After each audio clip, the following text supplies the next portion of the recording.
ಅರೆ ಕಡಿಮೆ ಹಾಕು ಆದ್ರೆ ಅಸಲಿ ಹಾಕು. MDH ಕಾಶ್ಮೀರಿ ಕೆಂಪು ಮೆಣಸಿನ ಪೌಡರ್. MDH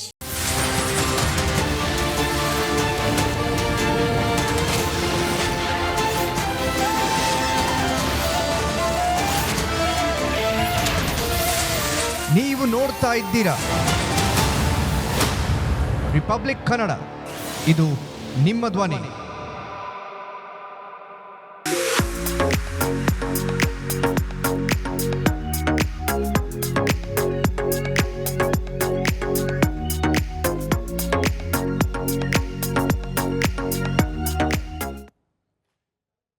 ಯಾವುದೇ ಕಾಂಪ್ರಮೈಸ್ ಇಲ್ಲದೆ ರಿಪಬ್ಲಿಕ್ ಕನ್ನಡ 100% ನ್ಯೂಸ್ ಕೊಡುತ್ತೆ. ಇದೇ ರೀತಿ ಓರಿಯನ್ ಬೆಲ್ ಟೈಲ್ಸ್ ಕೂಡ 100ಕ್ಕೆ 100ರಷ್ಟು ಬಲಿಷ್ಠವಾಗಿದೆ. ನವಭಾರತಕ್ಕಾಗಿ ಹೊಸ ಆಯ್ಕೆ ಮುಖ್ಯ. ಈಗ ಹೆಡ್ಲೈನ್ಸ್. ಧರ್ಮಸ್ಥಳದ ಬುರುಡೆ ರಹಸ್ಯ ಭೇದಿಸಲು ಮುಂದಾದ SIT. ಖಾಸಗಿ ಕ್ಲಿನಿಕಲ್ಲಿ ಹಲ್ಲುಗಳ ಸ್ಯಾಂಪಲ್ ಸಂಗ್ರಹ, ಬುರುಡೆ ಯಾರದ್ದು ಅಂತ ಪತ್ತೆಗೆ ಕಸರತ್ತು.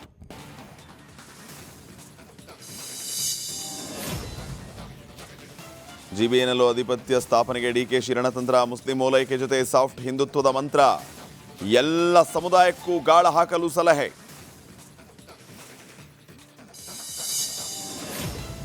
ಎರಡನೇ ದಿನವೂ ಮುಂದುವರೆದ DKಶಿ ಬೆಂಗಳೂರು ನಡಿಗೆ. ಮತ್ತಿಕೆರೆಯ JP ಪಾರ್ಕಲ್ಲಿ ಸುತ್ತಾಟ. ಇತ್ತ ಲಾಲ್ಬಾಗ್ಗೆ ಸಂಸದ ತೇಜಸ್ವಿ ಸೂರ್ಯ ಭೇಟಿ.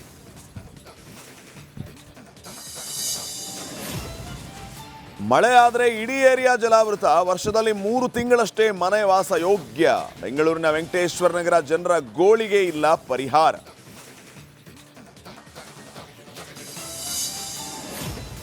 ಪಾಕಿಸ್ತಾನದ ಮೇಲೆ ಮತ್ತೆ ಮುಗಿಬಿದ್ದ ಅಫ್ಘಾನ್ ಸೇನೆ. ವೈರಿ ರಾಷ್ಟ್ರದ 12 ಸೈನಿಕರು ಖಲಾಸ್. ಅಫ್ಘಾನಿಸ್ತಾನ್ ಹೆಲ್ಮಾಂಡ್ ಅಲ್ಲಿ ಗಡಿ ಕದನ.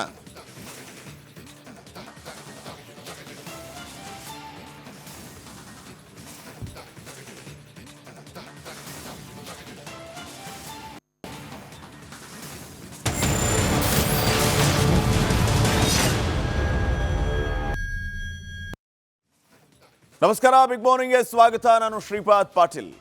ಬುರುಡೆ ಪ್ರಕರಣದ ತನಿಖೆಗೆ ಮತ್ತೆ ಚುರುಕನ್ನು ನೀಡಿದ್ದಾರೆ ವಿಶೇಷ ತನಿಖಾ ತಂಡದವರು. ನಿನ್ನೆ ಉಜಿರೆ ಮೂಲದ ಡೆಂಟಲ್ ಆಸ್ಪತ್ರೆಗೆ ಹೋಗಿದ್ದು ಯಾಕೆ? SIT ತನಿಖೆಗೂ ಈ ಡೆಂಟಲ್ ಕ್ಲಿನಿಕ್ಗೂ ಸಂಬಂಧ ಏನಾದರೂ ಇದೆಯಾ? ಬುರುಡೆಗೂ ಡೆಂಟಲ್ ಆಸ್ಪತ್ರೆ ಭೇಟಿಗೂ ಲಿಂಕ್ ಏನು ಹಾಗಿದ್ದಾರೆ? ರಿಪಬ್ಲಿಕ್ ಕನ್ನಡದ ಬಳಿ ಎಕ್ಸ್ಕ್ಲೂಸಿವ್ ಮಾಹಿತಿ ಇದೆ.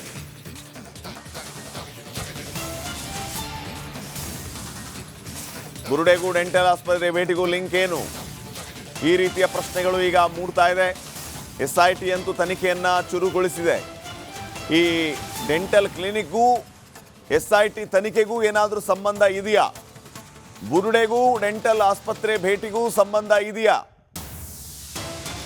ಚಿನ್ನಯ್ಯ ತಂದುಕೊಟ್ಟಿದ್ದ ಬುರುಡೆ ರಹಸ್ಯ ಭೇದಿಸಲು SIT ಈಗ ಮುಂದಾಗಿದೆ. ರಿಪಬ್ಲಿಕ್ ಕನ್ನಡದ ಬಳಿ ಎಕ್ಸ್ಕ್ಲೂಸಿವ್ ಮಾಹಿತಿ ಇದೆ.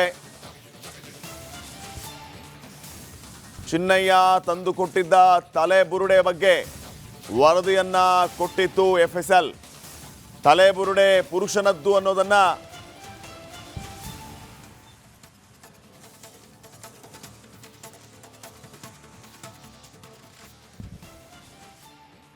ಚಿನ್ನಯ್ಯ ತಂದುಕೊಟ್ಟಿದ್ದ ಬುರುಡೆ ರಹಸ್ಯ ಭೇದಿಸಲು SIT ಈಗ ಮುಂದಾಗಿದೆ. ರಿಪಬ್ಲಿಕ್ ಕನ್ನಡದ ಬಳಿ ಇದೆ ಎಕ್ಸ್ಕ್ಲೂಸಿವ್ ಇನ್ಸೈಡ್ ಮಾಹಿತಿ. ಚಿನ್ನಯ್ಯ ತಂದುಕೊಟ್ಟಿದ್ದ ತಲೆಬುರುಡೆಯ ಬಗ್ಗೆ FSL ಈಗಾಗಲೇ ವರದಿಯನ್ನ ಕೊಟ್ಟಿತ್ತು. ತಲೆಬುರುಡೆ ಪುರುಷನದ್ದು ಅನ್ನೋದನ್ನ ವರದಿ ಕೊಟ್ಟಿತ್ತು FSL. ಈ ಪುರುಷನ ಬಗ್ಗೆ ಮಾಹಿತಿ ಕಲೆ ಹಾಕೋದಕ್ಕೆ SIT ಈಗ ಮುಂದಾಗಿದೆ. ಯಾವ ಊರಿನ ಪುರುಷ ಅನ್ನೋದನ್ನ ಪತ್ತೆಗೆ ಮುಂದಾಗಿದೆ SIT.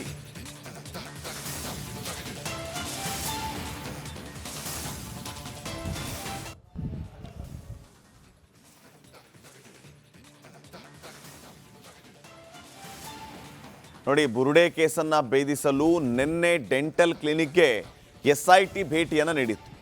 SIT ಇಂದ ಡೆಂಟಲ್ ಕ್ಲಿನಿಕಲ್ಲಿ ಇದ್ದಂತಹ ಹಲ್ಲುಗಳ ಸ್ಯಾಂಪಲ್ ಸಂಗ್ರಹ ಆಗಿ 3ಕ್ಕೂ ಹೆಚ್ಚು ಹಲ್ಲುಗಳ ಸ್ಯಾಂಪಲ್ ಕಲೆಕ್ಟ್ ಮಾಡಿತ್ತು SIT. ಈಗ ಸೈಜ್ ಮಾಡಿರುವಂತಹ ಹಲ್ಲುಗಳನ್ನು FSLಗೆ ಕಳಿಸಿದೆ SIT. SIT ಕಳುಹಿಸಿರುವಂತಹ ಹಲ್ಲುಗಳನ್ನು ಹೋಲಿಕೆ ಮಾಡುವಂತಹ ಕೆಲಸ ತಜ್ಞರಿಂದ ಆಗ್ತಾ ಇದೆ. ಚಿನ್ನಯ್ಯ ಕೊಟ್ಟ ಬುರುಡೆಯಲ್ಲಿದ್ದ ಹಲ್ಲುಗಳಿಗೆ ಹೋಲಿಕೆ ಮಾಡಿ ವರದಿಯನ್ನ ಸಿದ್ಧಪಡಿಸುವಂತ ಕೆಲಸ ಆಗ್ತಾ ಇದೆ.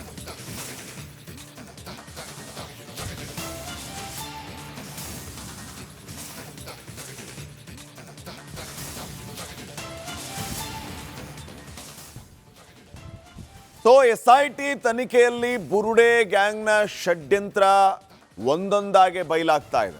ಆದರೆ ಈಗಾಗಲೇ ಈ ರೀತಿಯ ಹಲವು ರೀತಿಯ ಚರ್ಚೆಗಳು ಅನುಮಾನಗಳು ಮೂಡ್ತಾ ಇರುವಾಗ ಈ ಮಧ್ಯೆ SIT ತನಿಖೆಯನ್ನ ಚುರುಕುಗೊಳಿಸ್ತಾ ಇದೆ.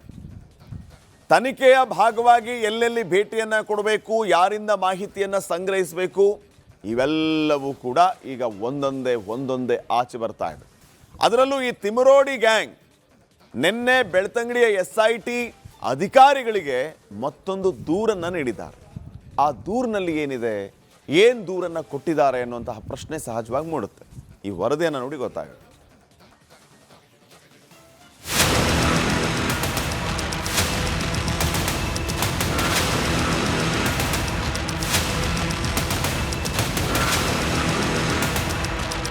ಧರ್ಮಸ್ಥಳ ವಿರುದ್ಧದ ಷಡ್ಯಂತ್ರ ಬಟಾಬಯಲಾಗಿದೆ.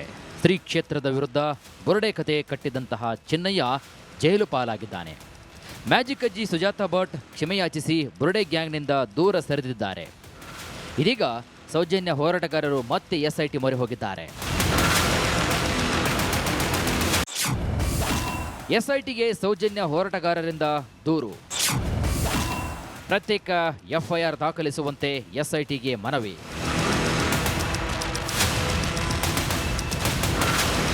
ಗಿರೀಶ್ ಮಟ್ಟನವರ್ ನೇತೃತ್ವದಲ್ಲಿ ಸೌಜನ್ಯ ಹೋರಾಟಗಾರರು ನಿನ್ನೆ ಬೆಳ್ತಂಗಡಿ SIT ಕಚೇರಿಗೆ ಭೇಟಿ ನೀಡಿದ್ದಾರೆ. ವೇದವಲ್ಲಿ, ಪದ್ಮಲತಾ, ಸೌಜನ್ಯ ಕುಟುಂಬಸ್ಥರು ಮತ್ತೊಮ್ಮೆ SITಗೆ ದೂರು ನೀಡಿದ್ದಾರೆ. ಪ್ರತ್ಯೇಕ FIRಗಳನ್ನು ದಾಖಲಿಸಬೇಕು. ದೂರನ್ನು ಕೊಟ್ಟಿದ್ದೀವಿ. ಈ ದೂರಿನ ಒಂದು ಸಾರಾಂಶ ಏನು ಅಂತ ಹೇಳಿದರೆ, ನೀವು ಪ್ರತ್ಯೇಕ FIRಗಳನ್ನು ಹಾಕಿ. ಇಲ್ಲಿವರೆಗೆ ಪ್ರತ್ಯೇಕ FIR ಹಾಕಿಯೇ ಇಲ್ಲ. ನಾವು ಬೆಳ್ತಂಗಡಿ ಪೊಲೀಸ್ ಸ್ಟೇಷನ್ಗೆ ಮಾಹಿತಿಗಳನ್ನು ಕೇಳಿದಾಗ ಒಂಥರ ಹೋಲ್ಸೇಲ್ ಥರ ಕೊಟ್ಬಿಡ್ತಾರೆ. ಪೂರ್ತಿಯಾಗಿ ಒಂದು 10, 20, 30 ಪೇಜ್ ಕೊಟ್ಬಿಡ್ತಾರೆ. 10 ವರ್ಷದಲ್ಲಿ ಇಷ್ಟಾದು, 5 ವರ್ಷದಲ್ಲಿ ಇಷ್ಟಾದು. ಬಟ್ FIR ಎಲ್ಲಿ? ಅದರದ್ದು ರಿಪೋರ್ಟ್ ಎಲ್ಲಿ? FIR ನೀವು 302 ಕೇಸ್ ರಿಜಿಸ್ಟರ್ ಮಾಡಿದ್ದೀರಾ, ಬಟ್ ಅದರದ್ದು ಆರೋಪಿ ಯಾರಂತ ಯಾರಿಗೂ ಗೊತ್ತೇ ಆಗಿಲ್ಲ. ಇದು ನಾನು ಹೇಳ್ತಾ ಇರೋದು ಬರೀ ವೇದವಲ್ಲಿ ಹೈ ಪ್ರೊಫೈಲ್ ಕೇಸ್ ಇದು ಅಷ್ಟೇ ಅಲ್ಲ. FIR ದಾಖಲಿಸಿದ ಅನೇಕ ಪ್ರಕರಣಗಳಿವೆ. ಆನಂತರ FIR ಮಾಡದೇ ಇರುವಂಥ ಅನೇಕ ಸಂಶಯಾಸ್ಪದ ಸಾವುಗಳಿದೆ. ನೋಡಿ, ಒಂದು ಅನ್ಯಾಚುರಲ್ ಡೆತ್ ರಿಪೋರ್ಟ್ ಬಗ್ಗೆ ಯಾವ ರೀತಿ ತನಿಖೆ ಮಾಡಬೇಕು, ಇಂಟ್ರಾಗೇಷನ್ ಮಾಡಬೇಕು ಅಂತೆಲ್ಲೇ the Karnataka investigation of unnatural deaths and conduct of inquest rules 2004 ಅಂತ ಇದೆ. ಇಲ್ಲಿ ಯಾವ ದಿನ ಡೆಡ್ ಬಾಡಿ ಸಿಗುತ್ತೋ ಅದೇ ದಿನವೇ ಅದನ್ನು ದಫನ್ ಮಾಡಿಬಿಡ್ತಾರೆ, which is absolutely against the rules.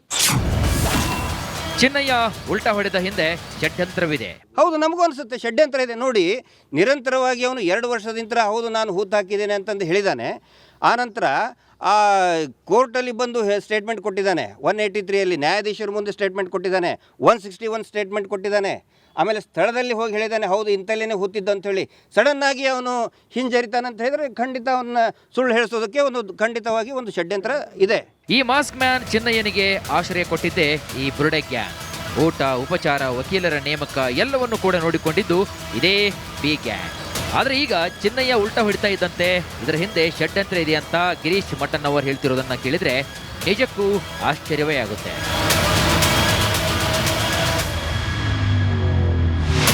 Bureau report, republic Kannada.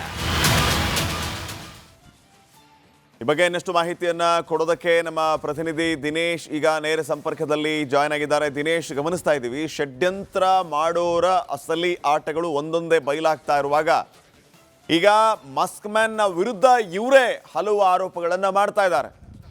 ಈ ಮಾಸ್ಕ್ ಮ್ಯಾನ್ನ ಕರ್ಕೊಂಡು ಬಂದವರು ಯಾರು? ಈ ಮಾಸ್ಕ್ ಮ್ಯಾನ್ ಬಗ್ಗೆ ಬಿಲ್ಡಪ್ ಕೊಟ್ಟವ್ರು ಯಾರು? ಈ ಮಾಸ್ಕ್ ಮ್ಯಾನ್ ಹಂಗೆ ಹಿಂಗೆ ಅಂತ ಹೇಳಿದವ್ರು ಯಾರು? ಈಗ ಇದೇ ಮಾಸ್ಕ್ ಮ್ಯಾನ್ ಇವರಿಗೆ ಬೇಡವಾದನ? ಕಾರಣ ಏನು? ಸತ್ಯ ಹೇಳ್ತಾ ಇರೋದಕ್ಕ? ಆ ಸತ್ಯ ಹೇಳ್ತಾ ಇರೋದಕ್ಕೆ ಇವರು ಈ ರೀತಿಯ ಆಟಗಳನ್ನು ಆಡ್ತಾ ಇದ್ದಾರಾ? ಏನು ನಡೀತಾ ಇದೆ? ಹೌದು ಶ್ರೀಪಾದ್ ಪಾಟೀಲ್. ಅಂದ್ರೆ SIT ತನ್ನ ತನಿಖೆಯನ್ನ ಚುರುಕುಗೊಳಿಸಿದೆ. ಇತ್ತೀಚೆಗಷ್ಟೇ SIT ಮುಖ್ಯಸ್ಥರಾದಂತಹ ಪ್ರಣವ್ ಮೊಹಂತಿ ಅವರು ಬಂದು 2 ದಿನಗಳ ಸಭೆ ನಡೆಸಿದ್ರು. 2 ದಿನಗಳ ಸಭೆಯಲ್ಲಿ ಮುಂದೆ ಯಾವ ರೀತಿಯಾಗಿ ತನಿಖೆ ನಡೆಸಬೇಕು ಅನ್ನುವಂತ ನಿಟ್ಟಿನಲ್ಲಿ ಒಂದಷ್ಟು ಮಾರ್ಗದರ್ಶನ ನೀಡಿದ್ರು. ಹಾಗೆ ಅವರ ಮಾರ್ಗದರ್ಶನ ಪಡೆದುಕೊಂಡಂತ SIT ಅಧಿಕಾರಿಗಳು ಈಗ ಸದ್ಯ ತನಿಖೆಯನ್ನ ಮುಂದುವರಿಸ್ತಾ ಇರುವಂತದ್ದು. ಬೇರೆ ಬೇರೆ ಆಯಾಮಗಳಲ್ಲೂ ಕೂಡ ತನಿಖೆಯನ್ನ ನಡೆಸ್ತಾ ಇದ್ದಾರೆ. ತನಿಖೆಯ ಭಾಗವಾಗಿ ಬೆಳ್ತಂಗಡಿ ಹೊರವಲಯದ ಉಜಿರೆಗೆ ತೆರಳಿ ಅಲ್ಲಿ ದಂತ ಚಿಕಿತ್ಸಾಲಯದಲ್ಲಿ ಒಂದಷ್ಟು ಅಲ್ಲಿ ತನಿಖೆಯನ್ನ ನಡೆಸಿರುವಂತದ್ದು. ಅಂದ್ರೆ ಬುರುಡೆ ಸಂಬಂಧಿಸಿದಂತೆ ಒಂದಷ್ಟು ಈಗಾಗಲೇ ಅದರ ತನಿಖೆ ನಡೀತಾ ಇದೆ. ಹೀಗಾಗಿ ಅದರ ತನಿಖೆಯ ಭಾಗವಾಗಿ ಆ ಒಂದು ದಂತ ಚಿಕಿತ್ಸಾಲಯಕ್ಕೆ ತೆರಳಿ ಅಲ್ಲಿ ಇದ್ದಂತ ಹಳೆಯ ಒಂದು 3 ಹಲ್ಲುಗಳನ್ನ ತೆಗೆದುಕೊಂಡು ಬಂದಿರುವಂತದ್ದು ಮತ್ತು ಅದನ್ನ ಪರೀಕ್ಷೆಗಾಗಿ ಕೂಡ ಕಳುಹಿಸಿರುವಂತದ್ದು. ಅಂದ್ರೆ ಬುರುಡೆಗೆ ಸಂಬಂಧಿಸಿದಂತ ತನಿಖೆಯಲ್ಲಿ ಇದು ಕೂಡ ಒಂದು ಭಾಗವಾಗಿರುತ್ತೆ. ಇದು ಅಚ್ಚರಿಯ ಒಂದು ಭೇಟಿಯಾಗಿತ್ತು. ಅಂದ್ರೆ SIT ಅಧಿಕಾರಿಗಳು ಈಗ ಒಂದು ವಿಚಾರಣೆಗೆ ಮಾತ್ರ ಮಾಡ್ತಾ ಇದ್ರು. ಆದ್ರೆ ನಿನ್ನೆ ದಿಢೀರಾಗಿ ಈ ದಂತ ಚಿಕಿತ್ಸಾಲಯಕ್ಕೆ ತೆರಳಿ ಅಲ್ಲಿಂದ ಹಲ್ಲುಗಳನ್ನ ಸಂಗ್ರಹಿಸಿರುವಂತದ್ದು. ಇದರ ಜೊತೆಗೆ SIT ತನಿಖೆಯಲ್ಲಿ ಬೇರೆ ಬೇರೆ ಬೆಳವಣಿಗೆ ಆಗ್ತಿದೆ. ನಿನ್ನೆ ಗಿರೀಶ್ ಮಟ್ಟನ್ ಅವರು TJ ಅಂತೆ ಕುಸುಮಾವತಿ ಇವರು ಬಂದು SITಗೆ ಒಂದಷ್ಟು ದಾಖಲೆಗಳನ್ನು ಕೂಡ ನೀಡಿರುವಂತದ್ದು. ಅಂದ್ರೆ ಧರ್ಮಸ್ಥಳ ಭಾಗದಲ್ಲಿ ಅಸಹಜ ಸಾವಾಗುತ್ತೆ, ಅದು UDR ಪ್ರಕರಣವಾಗಿ. ಓಕೆ ಥ್ಯಾಂಕ್ ಯು ದಿನೇಶ್ ಮಾಹಿತಿಗೆ. DCM DK ಶಿವಕುಮಾರ್ ವರ್ಸಸ್ ಶಾಸಕ ಮುನಿರತ್ನ ಸಮರ ಜೋರಾಗಿದೆ. ಮತ್ತಿಕೆರೆಯ JP ಪಾರ್ಕ್ ಅಲ್ಲಿ ವಾಕ್ ಸಮರ. DKಶಿ ವಿರುದ್ಧ ಸಿಡಿದಿದ್ದಾರೆ ಬಿಜೆಪಿ ಶಾಸಕ ಮುನಿರತ್ನ. ಯಾವೊಬ್ಬ ಶಾಸಕ ಸಂಸದರಿಗೂ ಆಹ್ವಾನ ನೀಡಿಲ್ಲ, ಇದು ಕಾಂಗ್ರೆಸ್ ಕಾರ್ಯಕ್ರಮ ಅಲ್ಲ, ಸರ್ಕಾರದ ಕಾರ್ಯಕ್ರಮ ಅಂತ ಹೇಳ್ತಾ ಇರೋದು. ಯಾರಿಗೂ ಆಹ್ವಾನ ಕೊಡಲ್ಲ. ಯಾಕೆ? ಯಾವೊಬ್ಬ ಶಾಸಕನನ್ನು ಕರೆದಿಲ್ಲ, ಸಂಸದರನ್ನು ಕರೆದಿಲ್ಲ, ಅದಂಗೆ ಕಾರ್ಯಕ್ರಮ ಮಾಡ್ತೀರಿ? ಇದು ಕಾಂಗ್ರೆಸ್ ಕಾರ್ಯಕ್ರಮ ಅಲ್ಲ, ಸರ್ಕಾರದ ಕಾರ್ಯಕ್ರಮ ಅಂತ ಹೇಳಿದ್ದಾರೆ.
ನೋಡಿ, ವೇದಿಕೆಗೆ ಮುನಿರತ್ನ ಅವರ DK ಶಿವಕುಮಾರ್ ಕರೀತಾರೆ. ಕರಿ ಟೋಪಿ MLA ಬಾ ಇಲ್ಲಿ ಅಂತ DK ಶಿವಕುಮಾರ್ ಅವರು ಕರೆದಿದ್ದಾರೆ. ಈ ವೇಳೆ ವೇದಿಕೆಗೆ ಬಂದು ಗಲಾಟೆ ಮಾಡಿದ್ದಾರೆ ಮುನಿರತ್ನ. DKಶಿ ಬಳಿ ಹಠ ಮಾಡಿ ಮೈಕ್ ಪಡೆದಿದ್ದಾರೆ ಮುನಿರತ್ನ. ಈ ಸಂದರ್ಭದಲ್ಲಿ ವೇದಿಕೆ ಮೇಲೆ ಹೈ ಡ್ರಾಮಾನೇ ನಡೆದಿದೆ. ಮುನಿರತ್ನ ಧರಣಿ ಕುಳಿತಿದ್ದಾರೆ.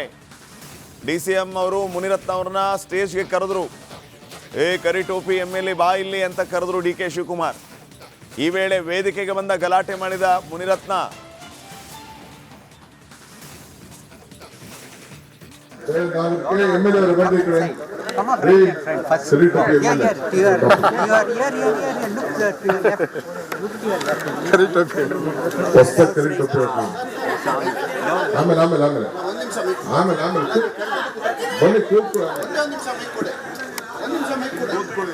ಅಲ್ಲ ನೀವು ನಾನು ಕರೆದಿದ್ದಕ್ಕೆ ನಾನು ನಿಮಗೆ ಸಂತೋಷ ಪಡ್ತೀನಿ. ಆಯ್ತು ಕೂತ್ಕೋ ಆಮೇಲೆ ನೀವು ಮೈಕ್ ಕೊಡಿ, ಒಂದು ಮಾತಲ್ಲಿ ಜಾಸ್ತಿ ಬೇಡ.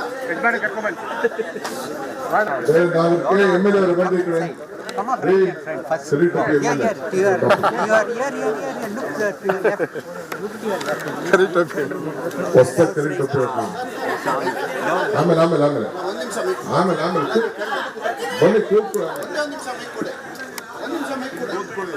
ಅಲ್ಲ ನೀವು ನಾನು ಕರೆದಿದ್ದಕ್ಕೆ ನಾನು ನಿಮಗೆ ಸಂತೋಷ ಪಡ್ತೀನಿ. ಆಯ್ತು ಕೂತ್ಕೋ ಆಮೇಲೆ ನೀವು ಮೈಕ್ ಕೊಡಿ, ಒಂದು ಮಾತಲ್ಲಿ ಜಾಸ್ತಿ ಬೇಡ. ಎಮ್ ಎಲ್ ಎ ಅವರು ಬಂದು ಈ ಕಡೆ ರೀ, ಸರಿ ಟೋಪಿ ಎಮ್ ಎಲ್ ಎ.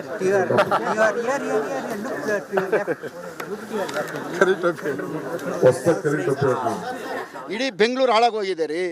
IT-BT ನವರು ನಾವು ಹೋಗ್ತೀವಿ ಅಂದರೆ ಹೋಗು ಅಂತ ಓಡಿಸ್ತಾರಲ್ರಿ. ಅವ್ರ ತಮ್ಮನ ಸೋಲ್ಸಿದ ಕರ್ಮ ಇದು. ಅವ್ರ ತಮ್ಮನಿಗೆ ಅಡ್ಜಸ್ಟ್ಮೆಂಟ್ ಮಾಡ್ಕೊಂಡು ಅವ್ರ ತಮ್ಮನಿಗೆ ಏನಾರು ನಾನು ಹಿಂದೆ ಬಾಗಿಲಲ್ಲಿ ಸಹಾಯ ಮಾಡಿದರೆ ನನಗೆ ಭಾಳ ಇರಲಿಲ್ಲ. ನೇರವಾಗಿ ಒಬ್ಬ ಹೃದಯವಂತ ಡಾಕ್ಟರ್ ಮಂಜುನಾಥ್ನ ನೀವು ನೋಡ್ರಿ, ನನ್ನ ಮೇಲೆ ಯಾವ ಅಲಿಗೇಷನ್ ಇರಲಿಲ್ಲ, ಒಂದು ಕಂಪ್ಲೇಂಟ್ ಇರಲಿಲ್ಲ. ಮುನಿರತ್ನ ಒಳ್ಳೆಯವನು 7 ವರ್ಷ ಮುನಿರತ್ನ ಒಳ್ಳೆಯವನು. ಇವ್ರನ್ನ ಬಿಟ್ಟು ಬಂದ ಮೇಲೆ ರೇಪ್ ಕೇಸ್ಗಳು, ದಲಿತ ದೌರ್ಜನ್ಯ ಕೇಸ್ಗಳು, ಎಷ್ಟು ಕೇಸ್ಗಳ್ರಿ? 1-2 ಹಾಂ, ಎಷ್ಟು ಜನದ ಮನೆ ಹಾಳಾಗೋಗ್ತಾಯಿದ್ರಿ.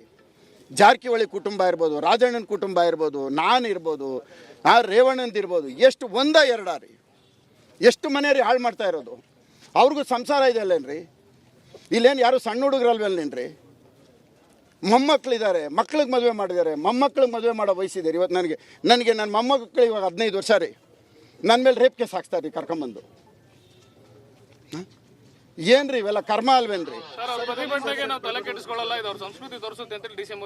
ಸಂಸ್ಕೃತಿ ಯಾರ್ದು ಅಂತ ಗೊತ್ತಾಯ್ತಲ್ಲ.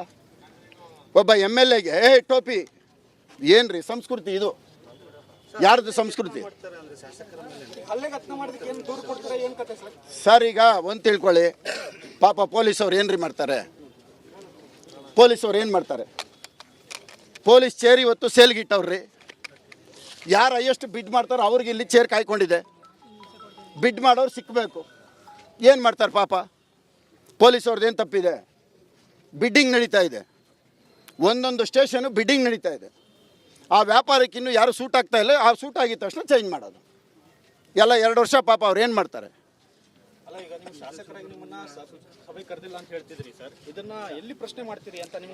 ನೋಡಿ, ನೀವು ಅಲ್ಲಿ ಫ್ಲೆಕ್ಸ್ ನೋಡಿದ್ದೀರಿ, ಹಿಂದಗಡೆ ನೋಡಿದ್ದೀರಿ. ಏನು ಆಹ್ವಾನ ಇದೆಯಪ್ಪ ಅಲ್ಲಿ? ಕರ್ನಾಟಕ ರಾಜ್ಯ ಸರ್ಕಾರ, ಸಂಸದರು, ಶಾಸಕರು ಸಂವಿಧಾನದಲ್ಲಿ ಅವ್ರನ್ನ ಕರಿಬೇಕಾಗಿರೋದು ಹಕ್ಕು ಯಾರದ್ರಿ? ನೀನು ರಾಜ್ಯದ ಮುಖ್ಯಮಂತ್ರಿ ಅಲ್ವೇನಪ್ಪ? ನೀವು ಆಹ್ವಾನ ಕೊಡಬೇಕು ರೀ. ಸಿದ್ದರಾಮಯ್ಯನವ್ರ ಜೊತೆ ನಾನು ಇದ್ದವನು. ಒಂದು ದಿನ ಸಿದ್ದರಾಮಯ್ಯನವ್ರು ಯಾವುದೋ ಒಂದು ಕಾರ್ಯಕ್ರಮನ ನನಗೆ ಗೊತ್ತಿಲ್ಲದೆ ಹೋಗಿ ಮಾತಾಡಿದ್ದಕ್ಕೆ MLAಗೆ ಹೇಳಿದ್ಯಾ ಅಂತ ಕೇಳಿದ್ದಾರೆ. ಇಲ್ಲ ಹೇಳಿಲ್ಲ ಸರ್, ಇವಾಗ ಹೋಗಿ ಹೇಳ್ತೀವಿ. MLAಗೆ ಹೋಗಿ ಹೇಳ್ಬಿಟ್ಟು MLA ಫಿಕ್ಸ್ ಮಾಡಿ ಡೇಟಿಗೆ ಕಾರ್ಯಕ್ರಮ ಮಾಡು. ನಿಮ್ಗೆ ಇಷ್ಟ ಬಂದಂಗೆಲ್ಲ ಕಾರ್ಯಕ್ರಮ ಮಾಡಬೇಡಿ. ಒಂದು MLA ಗೌರವ ಕೊಡೋದು ಕಲ್ತ್ಕೊಳ್ರಿ. ಒಂದು MLA ಅಂದರೆ ಏನು ಅಂದ್ಕೊಂಡಿದ್ದೀರಿ ನೀವು? ಅಫಿಷಿಯಲ್ಸು ಫಸ್ಟ್ ಹೋಗಿ ಡೇಟ್ ಕನ್ಫರ್ಮ್ ಮಾಡ್ಕೊಂಬಂದು ಆಮೇಲೆ ನನ್ನ ಹತ್ರ ಡೇಟಿಗೆ ಬನ್ನಿರಿ ಅಂತ ಹೇಳಿದ್ರು. ಅದು ಸಿದ್ದರಾಮಯ್ಯನ ದೊಡ್ಡತನ. ಸಿದ್ದರಾಮಯ್ಯನ ಸುಮ್ಮನೆ ಅಲ್ಲ ರೀ. ಆಮೇಲೆ ನನ್ನ ಹತ್ರ ಬಂದು, ಸರ್ CM ಹತ್ರ ಹೋಗಿ ಕಾಂಗ್ರೆಸ್ ಕಾರ್ಯಕ್ರಮ ಮಾಡಿ ಇವರು ನನ್ನ ಮೇಲೆ ಹಲ್ಲೆ ಮಾಡಿದ್ದಾರೆ, ನನಗೆ ಹೊಡೆಯೋಂಥದ್ದೇನಿತ್ತು? ಪೊಲೀಸ್ನವ್ರು ಹಿಡ್ಕೊಂಬಂದ್ರೆ ಇಲ್ಲಿ ಹೊಡಿತಾರೆ, ಇಲ್ಲಿ ಒದಿತಾರೆ ಹಿಂದೆಯಿಂದ. ಹಾಂ, ಒದಿಯೋಂಥದ್ದೇನಿತ್ತು ನನಗೆ? ಇವರು 2.5 ವರ್ಷ ಆಯಿತು. ಇಲ್ಲಿ ಏನು ಹಾಳಾಗೋಯ್ತು? ಯಾಕೆ ನಿಂತೋಯ್ತು? ನಿಲ್ಲಿಸಿದ್ಯಾರು? ಏನಾದರೂ ಒಂದಿದೆಯಾ ಇಲ್ಲಿ 2.5 ವರ್ಷದಲ್ಲಿ? ಕೌನ್ಸಿಲರ್ ಎಲೆಕ್ಷನ್ ಬರ್ತಾ ಇದೆ. ಎಲೆಕ್ಷನ್ ಬರ್ತಾ ಇರೋದಕ್ಕೆ ಒಂದು ಗಿಮಿಕ್ ಇದು. ಎಲೆಕ್ಷನ್ ಗಿಮಿಕ್ಕಿಗೆ 5 GBಗಳನ್ನ ಗೆಲ್ಲಬೇಕು ಅಂತೇಳಿ 5 ಪಾರ್ಕ್ಗಳ ಕಾರ್ಯಕ್ರಮ ಹಾಕಿ ಇವತ್ತು ಈ ಕಾರ್ಯಕ್ರಮ ಇಲ್ಲಿ 2 ಕಾರ್ಯಕ್ರಮ. ಲಾಲ್ಬಾಗು 400 ಎಕರೆ ಇರೋದಕ್ಕೆ ಒಂದೇ ಕಾರ್ಯಕ್ರಮ, 200 ಎಕರೆ ಇರೋಂಥ ಕಬ್ಬನ್ ಪಾರ್ಕ್ ಒಂದೇ ಕಾರ್ಯಕ್ರಮ, RR ನಗರದಲ್ಲಿ 2 ಕಾರ್ಯಕ್ರಮ. ಎಂಥ ದುರಂತ ನೋಡಿ ಇದು. RR ನಗರದಲ್ಲಿ ಬಂದ್ಬಿಟ್ಟು ಏನು, ಬೆಳಗ್ಗೆಯಿಂದ ನೀವು ವಿಡಿಯೋ ನೋಡಿದ್ದೀರಿ, ನೀವೇ ಮೀಡಿಯಾದವ್ರ ಫೋಟೋ ನೋಡಿದ್ದೀರಿ, ವಿಡಿಯೋ ನಿಮ್ಮ ಹತ್ರ ಐತೆ. ಅಲ್ಲಿ ಶಾಸಕ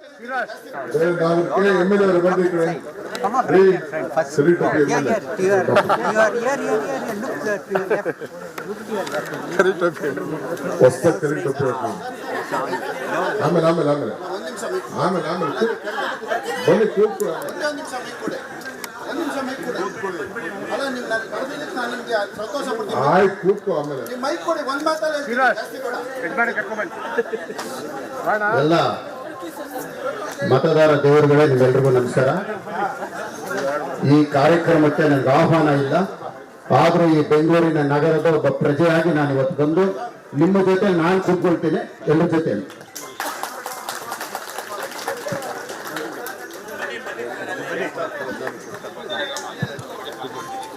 ಓಕೆ, ಬಹಳ ಸಂತೋಷ. ಆಯ್ತು, ನೆಕ್ಸ್ಟ್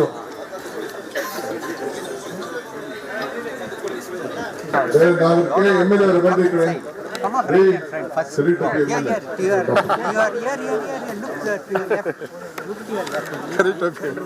ಹೊಸ ಕರಿ ಟೋಪಿ ಆಮೇಲೆ ಬನ್ನಿ ಕೂತ್ಕೊಳ್ಳಿ. ಒಂದು ನಿಮಿಷ ಮೈಕ್ ಕೊಡಿ. ಅಲ್ಲ ನೀವು ನಾನು ಕರೆದಿದ್ದಕ್ಕೆ ನಾನು ನಿಮಗೆ ಸಂತೋಷ ಪಡ್ತೀನಿ. ಆಯ್ತು ಕೂತ್ಕೋ. ಆಮೇಲೆ ನೀವು ಮೈಕ್ ಕೊಡಿ, ಒಂದು ಮಾತಲ್ಲಿ ಜಾಸ್ತಿ ಕೊಡ. ಎಲ್ಲ ಮತದಾರ ದೇವರುಗಳೇ, ನಿಮ್ಮೆಲ್ರಿಗೂ ನಮಸ್ಕಾರ. ಈ ಕಾರ್ಯಕ್ರಮಕ್ಕೆ ನನಗೆ ಆಹ್ವಾನ ಇಲ್ಲ, ಆದರೂ ಈ ಬೆಂಗಳೂರಿನ ನಗರದ ಒಬ್ಬ ಪ್ರಜೆಯಾಗಿ ನಾನು ಇವತ್ತು ಬಂದು ನಿಮ್ಮ ಜೊತೆ ನಾನು ಕೂತ್ಕೊಳ್ತೀನಿ, ಎಲ್ಲರ ಜೊತೆ.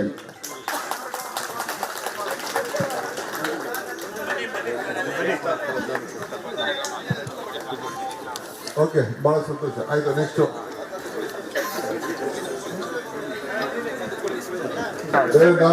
MLA ಅವರು ಬಂದು ಈ ಕಡೆ ಸರಿ ಟೋಪಿ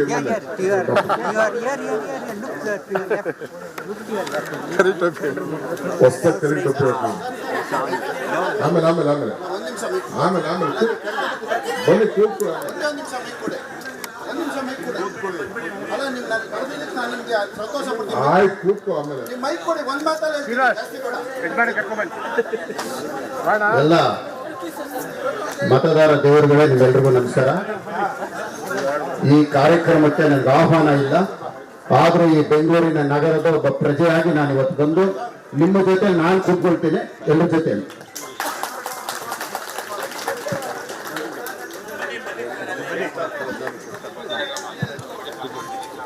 ಓಕೆ, ಬಹಳ ಸಂತೋಷ. ಆಯ್ತು, ನೆಕ್ಸ್ಟ್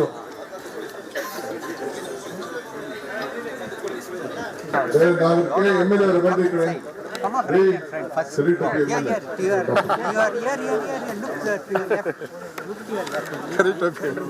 ಹೊಸ ಕರಿ ಟೋಪಿ ಆಮೇಲೆ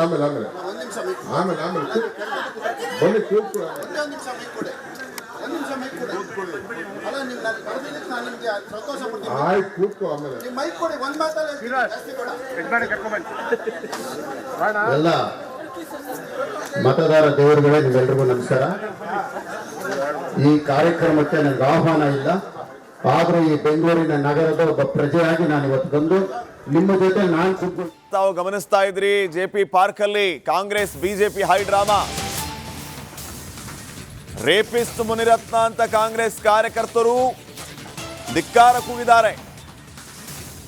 ಒಂದ್ ಕಡೆ JP ಪಾರ್ಕ್ ಹೊರಗಡೆ ಶಾಸಕ ಮುನಿರತ್ನ ಧರಣಿ ಕುಳಿತಿದ್ದಾರೆ.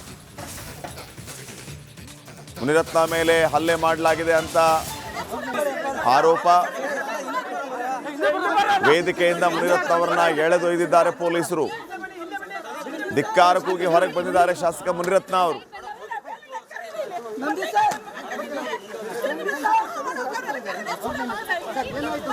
ನೋಡಿ, DCM DK ಶಿವಕುಮಾರ್ ಅವರು JP ಪಾರ್ಕ್ಗೆ ಕಾರ್ಯಕ್ರಮಕ್ಕೆ ಹೋದ ಸಂದರ್ಭದಲ್ಲಿ ಈ ರೀತಿಯ ಹೈ ಡ್ರಾಮಾ ನಡೆದಿದೆ.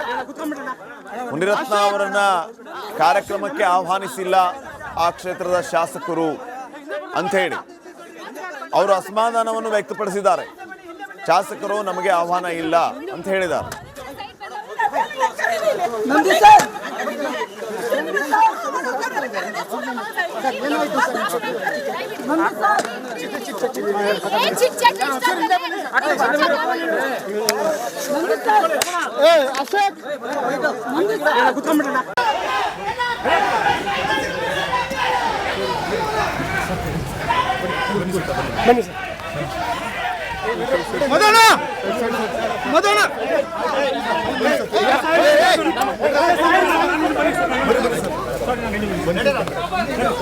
ಹೊಡಿಯ ಯಾರು ಸರ್ ನೋಡಿ ಅಲ್ಲಿ ಒದ್ರು ಟೋಪಿ ಕಿತ್ಕೊಂಡ್ರು. ನಮ್ಮ RSS ಕ್ಯಾಪ್ ಕಿತ್ಕೊಂಡವ್ರೆ ನೋಡಿ. ನಮ್ಮ RSS ಇವತ್ತು ನಮ್ಮ RSS ಕ್ಯಾಪ್ ಎಲ್ಲ ಇತ್ತು. ನಾನು ಇವತ್ತು RSS ಪರೇಡ್ ಗೋಡ್ ಬರ್ತಾ ಇದ್ದೀನಿ.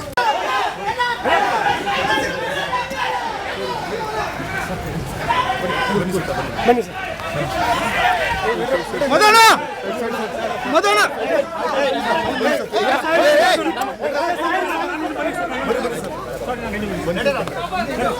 ಹೊಡಿಯಕ್ ಬರ್ತಾವ್ರೆ. ಯಾರು ಸರ್ ಯಾರು ಹೊಡೆದ್ರು ಸರ್?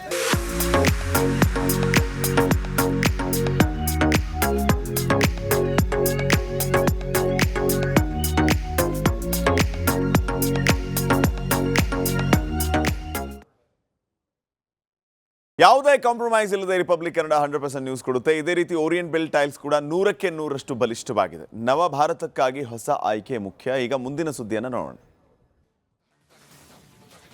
ನೋಡಿ, ಜಿಪಿ ಪಾರ್ಕ್ ಅಲ್ಲಿ ಕಾಂಗ್ರೆಸ್ ಬಿಜೆಪಿ ಹೈ ಡ್ರಾಮಾ ನಡೆದಿರೋದು. ಜಿಪಿ ಪಾರ್ಕ್ ಹೊರಗಡೆ ಶಾಸಕ ಮುನಿರತ್ನ ಧರಣಿ ಕುಳಿತಿದ್ದಾರೆ. ಮುನಿರತ್ನ ಮೇಲೆ ಹಲ್ಲೆ ಮಾಡಲಾಗಿದೆ ಅನ್ನುವಂಥ ಆರೋಪ ಕೇಳಿ ಬರ್ತಾ ಇದೆ. ವೇದಿಕೆಯಿಂದ ಮುನಿರತ್ನ ಅವರನ್ನ ಪೊಲೀಸರು ಎಳೆದೊಯ್ದಿದ್ದಾರೆ. ಧಿಕ್ಕಾರ ಕೂಗಿ ಹೊರಗೆ ಬಂದಿದ್ದಾರೆ ಶಾಸಕ ಮುನಿರತ್ನ ಅವರು.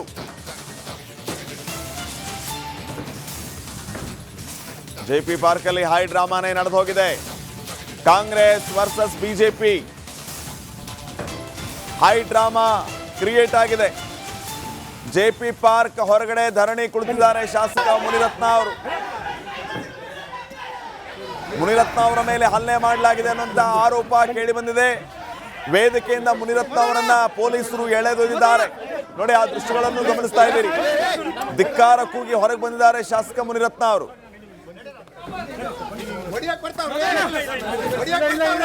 ಯಾರು ಸರ್ ಸರ್? ನೋಡಿ ಅಲ್ಲಿ ಒದ್ರು ಟೋಪಿ ಕಿತ್ಕೊಂಡ್ರು. ನಮ್ಮ RSS ಕ್ಯಾಪ್ ಕಿತ್ಕೊಂಡವ್ರೆ ನೋಡಿ. ನಮ್ಮ RSS ಇವತ್ತು ನಮ್ಮ RSS ಕ್ಯಾಪ್ ಎಲ್ಲ ಇತ್ತು. ನಾನು ಇವತ್ತು RSS ಪರೇಡ್ ಗೋಡ್ ಬರ್ತಾ ಇದ್ದೀನಿ.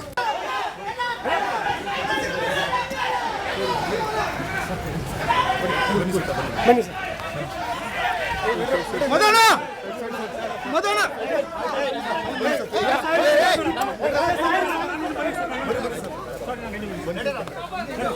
ಹೊಡಿಯಕ್ ಬರ್ತಾವ್ರೆ.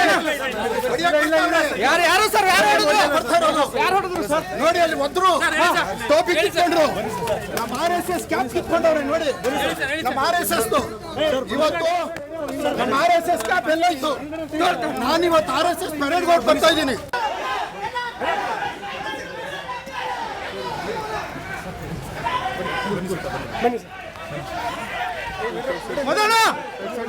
ಮದನ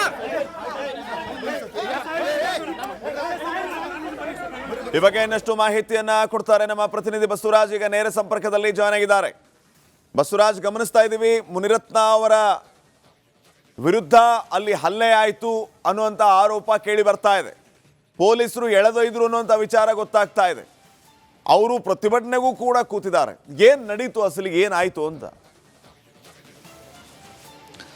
ಖಂಡಿತ ಶ್ರೀಪಾದ್, ಇಲ್ಲೊಂದು ರೀತಿಯಲ್ಲಿ ಹೈ ಡ್ರಾಮಾ JP ಪಾರ್ಕ್ನಲ್ಲಿ ಬೆಳಗ್ಗೆ ನಡೀತು ಅಂದರೆ ತಪ್ಪಾಗ್ಲಿಕ್ಕಿಲ್ಲ. ಯಾಕಂದರೆ ಬೆಂಗಳೂರು ನಡಿಗೆ ಜನರೊಂದಿಗೆ ಅನ್ನುವಂಥ ಒಂದು ಕಾರ್ಯಕ್ರಮವನ್ನು ರಾಜ್ಯ ಸರ್ಕಾರದ ವತಿಯಿಂದ ಹಮ್ಮಿಕೊಳ್ಳಲಾಗಿದೆ. DCM DK ಶಿವಕುಮಾರ್ ಅವರು ಬೆಂಗಳೂರಿನಲ್ಲಿ ಇರ್ತಕ್ಕಂಥ ಪಾರ್ಕ್ಗಳ ಜೊತೆಗೆ ಒಂದಷ್ಟು ನಾಗರಿಕರನ್ನ ಮಾತನಾಡಿಸುವಂಥ ಕೆಲಸ ಮತ್ತು ಅಲ್ಲಿ ಸಮಸ್ಯೆಯನ್ನು ಆಳಿಸುವಂಥ ಕೆಲಸವನ್ನು ಮಾಡ್ತಾ ಇದ್ದಾರೆ. ಬಹಳ ಪ್ರಮುಖವಾಗಿ ನಿನ್ನೆ ಲಾಲ್ಬಾಗಲ್ಲಿ ಮಾಡಿದ್ರು, ಇವತ್ತು JP ಪಾರ್ಕ್ನಲ್ಲಿ ಈ ಒಂದು ಕಾರ್ಯಕ್ರಮವನ್ನು ಆಯೋಜನೆ ಮಾಡಲಾಗಿರ್ತಕ್ಕಂಥದ್ದು. ಇಲ್ಲಿಯ ಸ್ಥಳೀಯ ಶಾಸಕರಿಗೆ ಆಹ್ವಾನ ನೀಡದೇ ಇರೋದು ಇಷ್ಟೆಲ್ಲದಕ್ಕೂ ಕೂಡ ಪ್ರಹಸನಕ್ಕೆ ಕಾರಣ ಆಗಿರ್ತಕ್ಕಂಥದ್ದು. ಬಹಳ ಪ್ರಮುಖವಾಗಿ ಮುನಿರತ್ನ ಮತ್ತು DK ಬ್ರದರ್ಸ್ ಏನಿದೆ ಅದು ಬಹಳ ಹಿಂದಿನಗಳಿಂದ ಕೂಡ ಒಂದಷ್ಟು ಜಟಾಪಟಿ ನಡೀತಾ ಇರೋದನ್ನು ನೀವು ಗಮನಿಸಿರ್ಬೋದು. ಬೇರೆ ಬೇರೆ ವೇದಿಕೆಗಳಲ್ಲಿ ಇವರ ಒಂದಷ್ಟು ಜಟಾಪಟಿಗಳು ನಡೆದಿದ್ದಾವೆ. ಮುನಿರತ್ನ ಅವರನ್ನು ಟಾರ್ಗೆಟ್ ಮಾಡಲಾಗಿದೆ ಅನ್ನುವಂಥ ಆರೋಪವನ್ನು ಪದೇ ಪದೇ ಮುನಿರತ್ನ ಅವರು ಹೇಳ್ತಾನೆ ಇದ್ದಾರೆ. ಅದರ ಒಂದು ಭಾಗವಾಗಿ ಇವತ್ತು JP ಪಾರ್ಕ್ನಲ್ಲಿ ನಡೆದಂಥ ಈ ಒಂದು ಕಾರ್ಯಕ್ರಮದಲ್ಲಿ ಕೂಡ ಬಹಳ ನೋಡೋದಕ್ಕೆ ಮತ್ತು ಇದೊಂದು ಹೈ ಡ್ರಾಮಾ ಆಗೋ ರೀತಿಯಲ್ಲಿ ಕಂಡುಬಿಡ್ತು. ಯಾಕಂದರೆ ಆ ವೇದಿಕೆ ಕಾರ್ಯಕ್ರಮಕ್ಕೆ ಮುನಿರತ್ನ ಅವರಿಗೆ ಆಹ್ವಾನನೇ ಇರಲಿಲ್ಲ ಮತ್ತು ಈ ಪೂರ್ತಿ ಕಾರ್ಯಕ್ರಮಕ್ಕೆ ಆಹ್ವಾನನೇ ಇರಲಿಲ್ಲ. ಆದರೂ ಕೂಡ ಮುನಿರತ್ನ ಅವರು ಈ ಕಾರ್ಯಕ್ರಮದಲ್ಲಿ ಭಾಗವಹಿಸಿದ್ರು. ತಮಗೆ ಆಗಿರ್ತಕ್ಕಂತಹ ನೋವು ಮತ್ತು ತಮಗೆ ಆಗಿರ್ತಕ್ಕಂಥ ಅನ್ಯಾಯವನ್ನು ಆ ಕಾರ್ಯಕ್ರಮದಲ್ಲಿ ಪ್ರಕಟಿಸುವ ಪ್ರತಿಭಟಿಸುವಂಥ ಕೆಲಸವನ್ನು ಮಾಡಿದರು. ಬಹಳ ಪ್ರಮುಖವಾಗಿ ವೇದಿಕೆಗೆ ಕರೆದಂಥ ಸಂದರ್ಭದಲ್ಲಿ ಒಂದಷ್ಟು ಸ್ವಾಗತ ಮಾಡುವಂಥ ಸಂದರ್ಭ ಬಂದಾಗ ಮುನಿರತ್ನವರು ಒಂದಷ್ಟು ಆಕ್ರೋಶವನ್ನು ವ್ಯಕ್ತಪಡಿಸಿದರು. ಇಲ್ಲಿಯ ಸ್ಥಳೀಯ ಶಾಸಕರಿಗೆ, ಸಂಸದರಿಗೆ ಕಾರ್ಯಕ್ರಮವನ್ನು ಆಯೋಜನೆ ಆದಾಗ, ಸರ್ಕಾರದ ಕಾರ್ಯಕ್ರಮ ಅಂದಾಗ ನೀವು ಆಹ್ವಾನ ಕೊಡ್ತಕ್ಕಂಥದ್ದು ಬಹಳ ಪ್ರಮುಖ ಆಗುತ್ತೆ. ಆದರೆ ನೀವು ಇದು ಕಾಂಗ್ರೆಸ್ ಕಾರ್ಯಕ್ರಮ ಅನ್ನೋ ನಿಟ್ಟಿನಲ್ಲಿ ಈ ಒಂದು ಕಾರ್ಯಕ್ರಮ ಆಯೋಜನೆ ಮಾಡಿದ್ದೀರಿ ಅನ್ನುವಂಥ ಒಂದು ಆಕ್ರೋಶವನ್ನು ವ್ಯಕ್ತಪಡಿಸಿದರು. ಈ ವೇಳೆ ಕಾಂಗ್ರೆಸ್ ಕಾರ್ಯಕರ್ತರು ಆಕ್ಷೇಪವನ್ನು ವ್ಯಕ್ತಪಡಿಸಿದರು ಮತ್ತು ಅಲ್ಲೊಂದಷ್ಟು ಗಲಾಟೆ ಆಗುವಂಥ ಸಂದರ್ಭ ಒದಗಿ ಬಂತು. ಮತ್ತು ಆ ಸಂದರ್ಭದಲ್ಲಿ ಒಂದು ರೀತಿಯಲ್ಲಿ ವಾಗ್ವಾದ ಕೂಡ ಆಯಿತು. DCM DK ಶಿವಕುಮಾರ್ ಮತ್ತು ಮುನಿರತ್ನವರ ನಡುವೆ ವಾಗ್ವಾದ ಆಯಿತು. ಆ ನಡುವೆ ಕಾಂಗ್ರೆಸ್ ಕಾರ್ಯಕರ್ತರು ಆಗಮಿಸಿ ಮುನಿರತ್ನವರ ಮೇಲೆ ಒಂದಷ್ಟು ಹಳ್ಳೆ ಮಾಡಿದ್ದಾರೆ ಅನ್ನೋಂಥ ಆರೋಪವನ್ನು ಮುನಿರತ್ನವರೇ ಮಾಡ್ತಾ ಇದ್ದಾರೆ. ಆ ಸಂದರ್ಭದಲ್ಲಿ ಪೊಲೀಸರು ಮಧ್ಯಪ್ರವೇಶ ಮಾಡಿ ಅವರನ್ನ ವೇದಿಕೆಯಿಂದ ಕರ್ಕೊಂಡು ಬರುವಂಥ ಕೆಲಸ ಆಯಿತು. ಕರ್ಕೊಂಡ್ಬಂದು ಅವ್ರನ್ನ JP ಪಾರ್ಕ್ನ ಹೊರಗಡೆ ಬಿಡುತ್ತಾಯಿತು. ಆನಂತರ ಅವರು ಈಗ ಪ್ರತಿಭಟನೆ ಕೂತಿದ್ದಾರೆ. JP ಪಾರ್ಕ್ನ ಹೊರಗಡೆ ಪ್ರತಿಭಟನೆ ಕೂತಿರ್ತಕ್ಕಂಥದ್ದು. ಕಳೆದ ಅರ್ಧ ಗಂಟೆಯಿಂದ ಇಲ್ಲಿ ಒಂದು ಪ್ರತಿಭಟನೆ ನಡೆಸ್ತಾ ಇದ್ದಾರೆ. ಆ ಸ್ಥಳೀಯ ಶಾಸಕರಿಗೆ ಮತ್ತು ಸಂಸದರಿಗೆ ಆಹ್ವಾನ ಕೊಡಬೇಕಾದಂಥದ್ದು ಸರ್ಕಾರದ ಕರ್ತವ್ಯ ಮತ್ತು ಇದೊಂದು ರೂಲ್ಸನ್ನು ಫಾಲೋ ಮಾಡಬೇಕಾಗಿತ್ತು. ಇಲ್ಲಿ ನಿಯಮವನ್ನು ಉಲ್ಲಂಘನೆ ಮಾಡಲಾಗಿದೆ ಅನ್ನುವಂಥದ್ದು ಮತ್ತು ಇದರ ವಿರುದ್ಧ ಸಾಕಷ್ಟು ಬಾರಿ ನಾನು ಪ್ರತಿಭಟಿಸಿದ್ರು ಕೂಡ ನನ್ನನ್ನು ಟಾರ್ಗೆಟ್ ಮಾಡಿ ಈ ರೀತಿಯಾದಂಥ ಕಾರ್ಯಕ್ರಮ ಮಾಡಲಾಗ್ತಾ ಇದೆ. ಇಲ್ಲಿ ಕಾಂಗ್ರೆಸ್ ರಾಜರಾಜೇಶ್ವರಿ ನಗರದಲ್ಲಿ ಕಾಂಗ್ರೆಸ್ ಅಭ್ಯರ್ಥಿ ಗೆಲ್ಲುವಂಥ ಕೆಲಸ ಆಗಬೇಕು. ಆ ನಿಟ್ಟಿನಲ್ಲಿ ನನ್ನನ್ನು ಟಾರ್ಗೆಟ್ ಮಾಡಿ ಈ ಒಂದು ನನ್ನನ್ನು ಕಾರ್ಯಕ್ರಮದಿಂದ ದೂರ ಇಡಲಾಗಿದೆ ಹೊರತು ನಿರಂತರವಾದಂಥ ಟಾರ್ಗೆಟ್ ಮಾಡಲಾಗ್ತಾ ಇದೆ. ಈ ಹಿಂದೆ ನನಗೆ ಬಂದಂಥ ಅನುದಾನ, BJP ಸರ್ಕಾರದಲ್ಲಿದ್ದಂಥ ಅನುದಾನವನ್ನು ಕೂಡ ಕಿತ್ಕೊಂಡಿದ್ದಾರೆ. 175 ಕೋಟಿ ರೂಪಾಯಿಯಷ್ಟು ಅನುದಾನವನ್ನು ಕಿತ್ಕೊಂಡಿದ್ದಾರೆ ಅಂತ ಗಂಭೀರವಾದಂಥ ಆರೋಪವನ್ನು ಮಾಡಿದರು. ಮತ್ತು ನನಗೆ ನ್ಯಾಯ ಸಿಗೋವರೆಗೂ ನಾನು ಇಲ್ಲಿ ಹೋರಾಟ ಮಾಡ್ತೇನೆ ಅನ್ನುವಂಥ ಅವ್ರನ್ನ ಮಾತಾಡಿಸುವಂತ ಪ್ರಯತ್ನ ಆಗ್ಬೋದಾ? ಈಗ ಅಲ್ಲೇ ಕೂತಿರೋದ್ರಿಂದ ಇನ್ನೂ ಎಷ್ಟೊತ್ತವರೆಗೂ ಅವ್ರು ಕೂಡ್ತಾರೆ, ಏನು ಅವ್ರ ಉದ್ದೇಶ, ಅವ್ರನ್ನ ಮಾತಾಡಿಸುವಂತ ಪ್ರಯತ್ನ ಆಗ್ಬೋದಾ ನೋಡಿ? ಶ್ರೀಪಾದ್, ಖಂಡಿತವಾಗಿಯೂ ಇಷ್ಟೊತ್ತವರೆಗೂ ಕೂಡ ಮಾಧ್ಯಮಗಳಿಗೆ ಅವರು ಮಾತನಾಡ್ತಾ ತಮ್ಮ ನೋವನ್ನು ಹಂಚಿಕೊಂಡ್ರು ಕೂಡ. ಕಳೆದ ಅರ್ಧ ಗಂಟೆಯಿಂದಲೂ ಕೂಡ ಅವರಿಗೆ ತಮಗೆ ಆದಂಥ ನೋವನ್ನು ಹೇಳಿಕೊಂಡು ನನ್ನನ್ನು ಟಾರ್ಗೆಟ್ ಮಾಡುವಂಥ ಕೆಲಸಗಳಾಗಿದೆ, ನನ್ನನ್ನು ಸಾಯಿಸುವಂಥ ಪ್ರಯತ್ನಗಳಾಗಿದೆ ಅನ್ನುವಂಥ ಪ್ರಯತ್ನವನ್ನು ಕೂಡ ಮಾತುಗಳನ್ನು ಕೂಡ ಆಡಿದರು. ಹೀಗಾಗಿ ಇದೊಂದು ಬಹಳ ಪ್ರಮುಖ ಆಗುತ್ತೆ. ಈ ಒಂದು ಕಾರ್ಯಕ್ರಮದಲ್ಲಿ ನಾನು ಮಾತಾಡಿಸುವಂಥ ಪ್ರಯತ್ನವನ್ನು ಮಾಡ್ತೇನೆ. ನೇರವಾದಂಥ ಲೈವ್ ಹೋಗ್ತಾ ಇದೆ ಸರ್, ಲೈವಲ್ಲಿ ಇದ್ದಾರೆ. ಶ್ರೀಪಾದ್ ಅವರು ಮಾತನಾಡೋದಕ್ಕೆ ಒಪ್ತಾ ಇಲ್ಲ, ನನಗೆ ನೋವಾಗಿದೆ, ನಾನು ಪ್ರತಿಭಟನೆ ಮಾಡ್ತೇನೆ, ಮೌನವಾಗಿ ಕೂತ್ಕೊಳ್ತೇನೆ ಅನ್ನುವಂಥ ಮಾತನ್ನು ಈಗ ಹೇಳಿದರು. ಈಗ ಮತ್ತೆ ಅದನ್ನು ಪುನರುಚ್ಚಾರ ಮಾಡ್ತಾ ಇದ್ದಾರೆ. ರಿಪಬ್ಲಿಕ್ ಕನ್ನಡಕ್ಕೆ ಮಾತನಾಡೋದಕ್ಕೆ ಈಗ ನಿರಾಕರಿಸಿರ್ತಕ್ಕಂಥದ್ದು. ಆದರೆ ತಮಗೆ ಆಗಿರ್ತಕ್ಕಂಥ ಅನ್ಯಾಯ ಏನಿದೆ, ಈಗ ನಿಯಮ ಏನು ಉಲ್ಲಂಘನೆ ಆಗಿದೆ, ಪ್ರೋಟೋಕಾಲ್ ಏನು ಉಲ್ಲಂಘನೆ ಆಗ್ತಾ ಇದೆ, ಇದರ ವಿರುದ್ಧ ನಾನು ಪ್ರತಿಭಟನೆ ಮಾಡ್ತೇನೆ. ನಾನು ಎಷ್ಟೇ ದೂರನ್ನು ಕೊಟ್ಟರು ಕೂಡ ಯಾರು ಸ್ಪಂದಿಸ್ತಾ ಇಲ್ಲ. ಸ್ಪೀಕರ್ ಅವರು ಸೇರಿದಂತೆ ಸರ್ಕಾರದಲ್ಲಿ ನಾನು ಸಾಕಷ್ಟು ಬಾರಿ ಪ್ರೋಟೋಕಾಲ್ ಉಲ್ಲಂಘನೆ ಆಗಿದ್ರ ಬಗ್ಗೆ ಮನವಿಯನ್ನು ಕೂಡ ಮಾಡ್ಕೊಂಡಿದ್ದೇನೆ. ಆದರೆ ನನಗೆ ಸ್ಪಂದಿಸ್ತಾ ಇಲ್ಲ. ಒಂದು ರೀತಿಯಲ್ಲಿ ದೌರ್ಜನ್ಯ ದಬ್ಬಾಳಿಕೆ ನನ್ನ ಮೇಲೆ ನಿರಂತರವಾಗಿ ಆಗ್ತಾ ಇದೆ ಅನ್ನುವಂಥ ಒಂದು ಗಂಭೀರವಾದಂಥ ಆರೋಪವನ್ನು ಮಾಡಿ ಈಗ ಪ್ರತಿಭಟನೆಗೆ ಕೂತಿದ್ದಾರೆ ಶ್ರೀಪಾದ್. ಓಕೆ, ಅವರದು ಮೌನ ಪ್ರತಿಭಟನೆ ಅನ್ನುವಂತಹ ವಿಚಾರ ಗೊತ್ತಾಯಿತು. ಓಕೆ ಬಸವರಾಜ್, ಒಂದೇ ನಿಮಿಷ ಸಂಪರ್ಕದಲ್ಲಿರಿ. ಮತ್ತೊಂದು ಬ್ರೇಕಿಂಗ್ ಅಪ್ಡೇಟ್ ಬರ್ತಾ ಇದೆ. ನನ್ನನ್ನು ಸಾಯಿಸೋದೇ ಇವರ ಗುರಿಯಾಗಿದೆ. DK ಶಿವಕುಮಾರ್ ವಿರುದ್ಧ ಮುನಿರತ್ನ ಗಂಭೀರ ಆರೋಪವನ್ನ ಮಾಡ್ತಾ ಇದ್ದಾರೆ. ನನ್ನ ವಿರುದ್ಧ ಸೋತ ಅಭ್ಯರ್ಥಿ ಪರ DK ಶಿವಕುಮಾರ್ ಅವರಿದ್ದಾರೆ. ನಾನು ರಾಜೀನಾಮೆಯನ್ನು ನೀಡಬೇಕು ಅಂತ ಒತ್ತಡ ಹಾಕ್ತಾ ಇದ್ದಾರೆ. ನನ್ನ ಹಾಗೂ ನನ್ನ ಕ್ಷೇತ್ರವನ್ನು ಟಾರ್ಗೆಟ್ ಮಾಡಿದ್ದಾರೆ. ಜನರಿಗಾಗಿ ನಾನು ಸಾಯೋದಕ್ಕೂ ಸಿದ್ಧನಾಗಿದ್ದೇನೆ ಅಂತ ಮುನಿರತ್ನ ಅವರು ಹೇಳಿದ್ದಾರೆ. ನನ್ನನ್ನು ಸಾಯಿಸೋದು ಇವರ ಗುರಿ ಆದರೆ ಜನರಿಗೋಸ್ಕರ ನಾನು ಸಾಯೋದಕ್ಕೂ ರೆಡಿ ಅಂತ ಮುನಿರತ್ನ ಅವರು ಹೇಳಿದ್ದಾರೆ. ಮೌನ ಪ್ರತಿಭಟನೆಯನ್ನು ಮಾಡ್ತಾ ಇದ್ದಾರೆ. ಹೀಗಾಗಿ ಅವರು ಮಾತಾಡ್ತಾ ಇಲ್ಲ. ನಮ್ಮ ಪ್ರತಿನಿಧಿ ಬಸವರಾಜ್ ಅವರನ್ನು ಮಾತಾಡಿಸುವಂಥ ಪ್ರಯತ್ನ ಮಾಡಿದರು. ಆದರೆ ಅವರು ಮೊದಲು ಮಾಧ್ಯಮಗಳ ಜೊತೆಗೆ ಮಾತನಾಡಿ ನಾನು ಮೌನ ಪ್ರತಿಭಟನೆಯನ್ನು ಮಾಡ್ತೀನಿ ಅಂತ ಅವರು ಮೌನ ಪ್ರತಿಭಟನೆ ಮಾಡ್ತಾ ಇದ್ದಾರೆ. ಸೊ ಈ ವಿಷಯ ನಮಗೆ ಗೊತ್ತಿರಲಿಲ್ಲ. ಈಗ ಮೌನ ಪ್ರತಿಭಟನೆ ಅನ್ನುವಂಥದ್ದು ಗೊತ್ತಾಗ್ತಿದೆ. ನಮ್ಮ ಪ್ರತಿನಿಧಿ ಬಸವರಾಜ್ ಅವರು ಮಾಹಿತಿಯನ್ನು ನೀಡ್ತಾ ಇದ್ರು.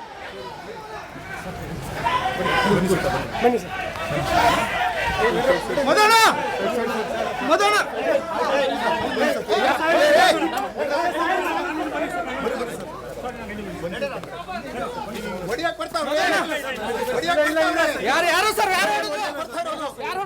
ನೋಡಿ ಅಲ್ಲಿ ಒದ್ರು ಟೋಪಿ ಕಿತ್ಕೊಂಡ್ರು. ನಮ್ಮ RSS ಕ್ಯಾಪ್ ಕಿತ್ಕೊಂಡವ್ರೆ ನೋಡಿ. ನಮ್ಮ RSS ಇವತ್ತು ನಮ್ಮ RSS ಕ್ಯಾಪ್ ಎಲ್ಲ ಇತ್ತು. ನಾನಿವತ್ತು RSS ಪರೇಡ್ಗೆ ಹೋಗಿ ಬರ್ತಾ ಇದ್ದೀನಿ.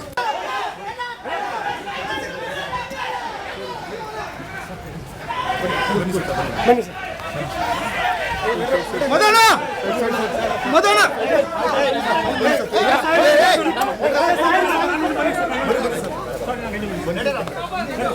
ಹೊಡಿಯಕ್ ಬರ್ತಾವ್ರೆ. ಯಾರು ಸರ್ ನೋಡಿ ಅಲ್ಲಿ ಒದ್ರು ಟೋಪಿ ಕಿತ್ಕೊಂಡ್ರು.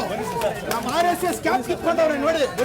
ನಮ್ಮ RSS ಇವತ್ತು ನಮ್ಮ RSS ಕ್ಯಾಪ್ ಎಲ್ಲೋಯ್ತು? ನಾನು ಇವತ್ತು RSS ಪರೇಡ್ ಗೆ ಬರ್ತಾ ಇದ್ದೀನಿ.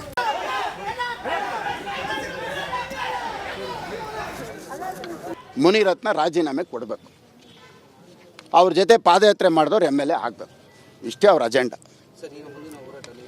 ಸರ್, ನಾನು ಸಾಯೋದು ಇಲ್ಲೇನೆ, ನನ್ನನ್ನು ಸಾಯಿಸೋದು ಇವರೇನೆ. ನಾನು ರಾಜೀನಾಮೆ ಕೊಡಲ್ಲ. ನಾನು ಹಿಂಗೆ ಇರ್ತೀನಿ ರೀ, ನಾನು ಹಿಂಗೆ ಇರ್ತೀನಿ. ನನ್ನ ಸಾಯಿಸೋದು ಅವರೇ, ಸಾಯೋದು ಅವರಿಂದನೇ, ಸಾಯ್ತೀನಿ ಹೊರತು ರಾಜೀನಾಮೆ ಕೊಡಲ್ಲ. ಇನ್ನೂ ಒಂದೆರಡು ರೇಪ್ ಕೇಸ್ ಹಾಕ್ತಾರಾ? ಈಗ ಇನ್ನೂ ಪೋಕ್ಸ್ಕೋ ಕೇಸ್ ಹುಡುಕ್ತಾವ್ರೆ.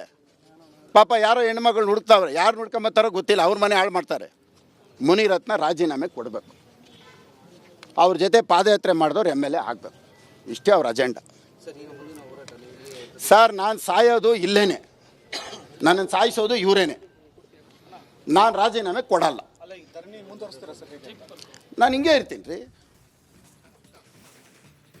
ನೆಕ್ಸ್ಟ್ ಅಪ್ಡೇಟ್ಸ್ ಅನ್ನು ಕೊಡ್ತಾರೆ ಪ್ರತಿನಿಧಿ ಬಸವರಾಜ್. ಈಗ ನೇರ ಸಂಪರ್ಕದಲ್ಲಿ ಜಾಯ್ನ್ ಆಗಿದ್ದಾರೆ ಆಲ್ರೆಡಿ ಆ ಪ್ರತಿಭಟನಾ ಸ್ಥಳದಿಂದಲೇ. ಬಸವರಾಜ್, ನಿಮ್ಮ ಹಿಂಭಾಗದಲ್ಲಿ ಮುನಿರತ್ನ ಅವರು ಮೌನ ಪ್ರತಿಭಟನೆ ಕೂತಿದ್ದಾರೆ.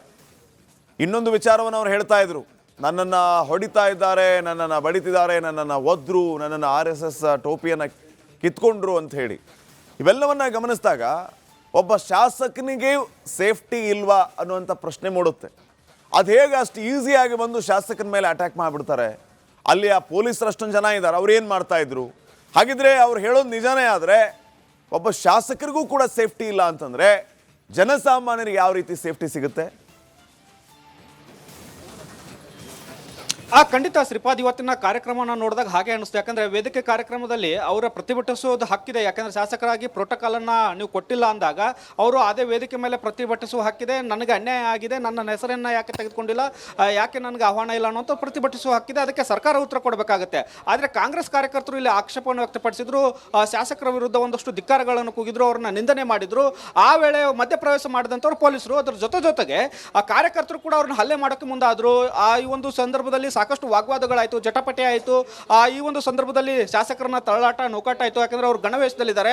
ಇವತ್ತು RSSಗೆ 100 ವರ್ಷ ತುಂಬಿದ ಸಂದರ್ಭದಲ್ಲಿ ಅವರು ಗಣವೇಶದಲ್ಲಿದ್ದಂಥ ಸಂದರ್ಭದಲ್ಲಿ ಅವರನ್ನು ಒಂದಷ್ಟು ನಿಂದಿಸುವಂಥ ಕೆಲಸಗಳಾಯಿತು. ಕರೆ ಟೋಪಿ ಮುನಿರತ್ನ, ರೇಪಿಸ್ಟ್ ಮುನಿರತ್ನ ಅನ್ನುವಂಥ ಒಂದಷ್ಟು ನಿಂದಿಸುವಂಥ ಕೆಲಸಗಳಿಗಾಯಿತು.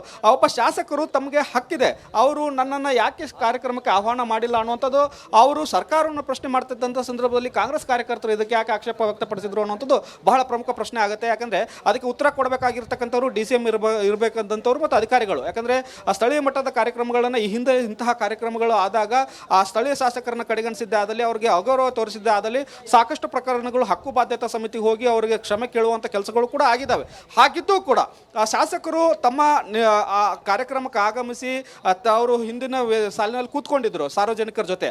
ಆ DCM ಅವರು ಅವರನ್ನು ಕರೆದ್ರು, ಕರಿ ಟೋಪಿ ಬಾಯ್ಲಿ ಅಂತ, ಶಾಸಕರೇ ಬಾಯ್ಲಿ ಅಂತ ಕರೆದ್ರು. ಆಗಲೂ ಕೂಡ ನಿಲ್ಲಿಸುವಂಥ ಕೆಲಸಗಳಾಯಿತು. ಆ ನಂತರ ಕಾರ್ಯಕರ್ತರು ಕೂಡ ಅವರನ್ನು ನಿಲ್ಲಿಸುವಂಥ ಕೆಲಸಗಳಾಯಿತು. ಒಟ್ಟಾರೆಯಾಗಿ ಇಲ್ಲಿ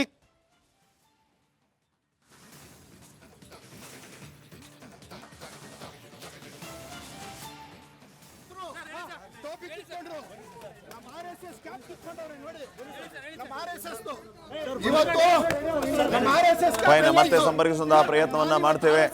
ಮುನಿರತ್ನ ಅವರು ಮೌನ ಪ್ರತಿಭಟನೆಯನ್ನ ಮಾಡ್ತಾ ಇದ್ದಾರೆ. ಆ ಪಾರ್ಕ್ನ ಮುಂದ್ಗಡೆನೆ, JP ಪಾರ್ಕ್ ಮುಂದ್ಗಡೆನೆ ಅವರೀಗ ಮೌನ ಪ್ರತಿಭಟನೆಗೆ ಕೂತಿದ್ದಾರೆ. ಈ ನಡೆದ ಘಟನೆಯನ್ನ ಅವರು ಖಂಡಿಸ್ತಾ ಇದ್ದಾರೆ.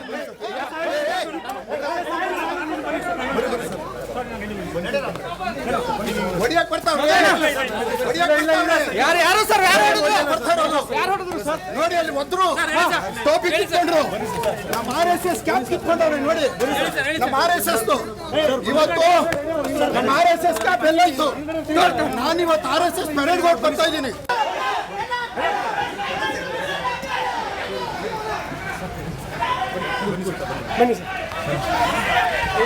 ಮದನ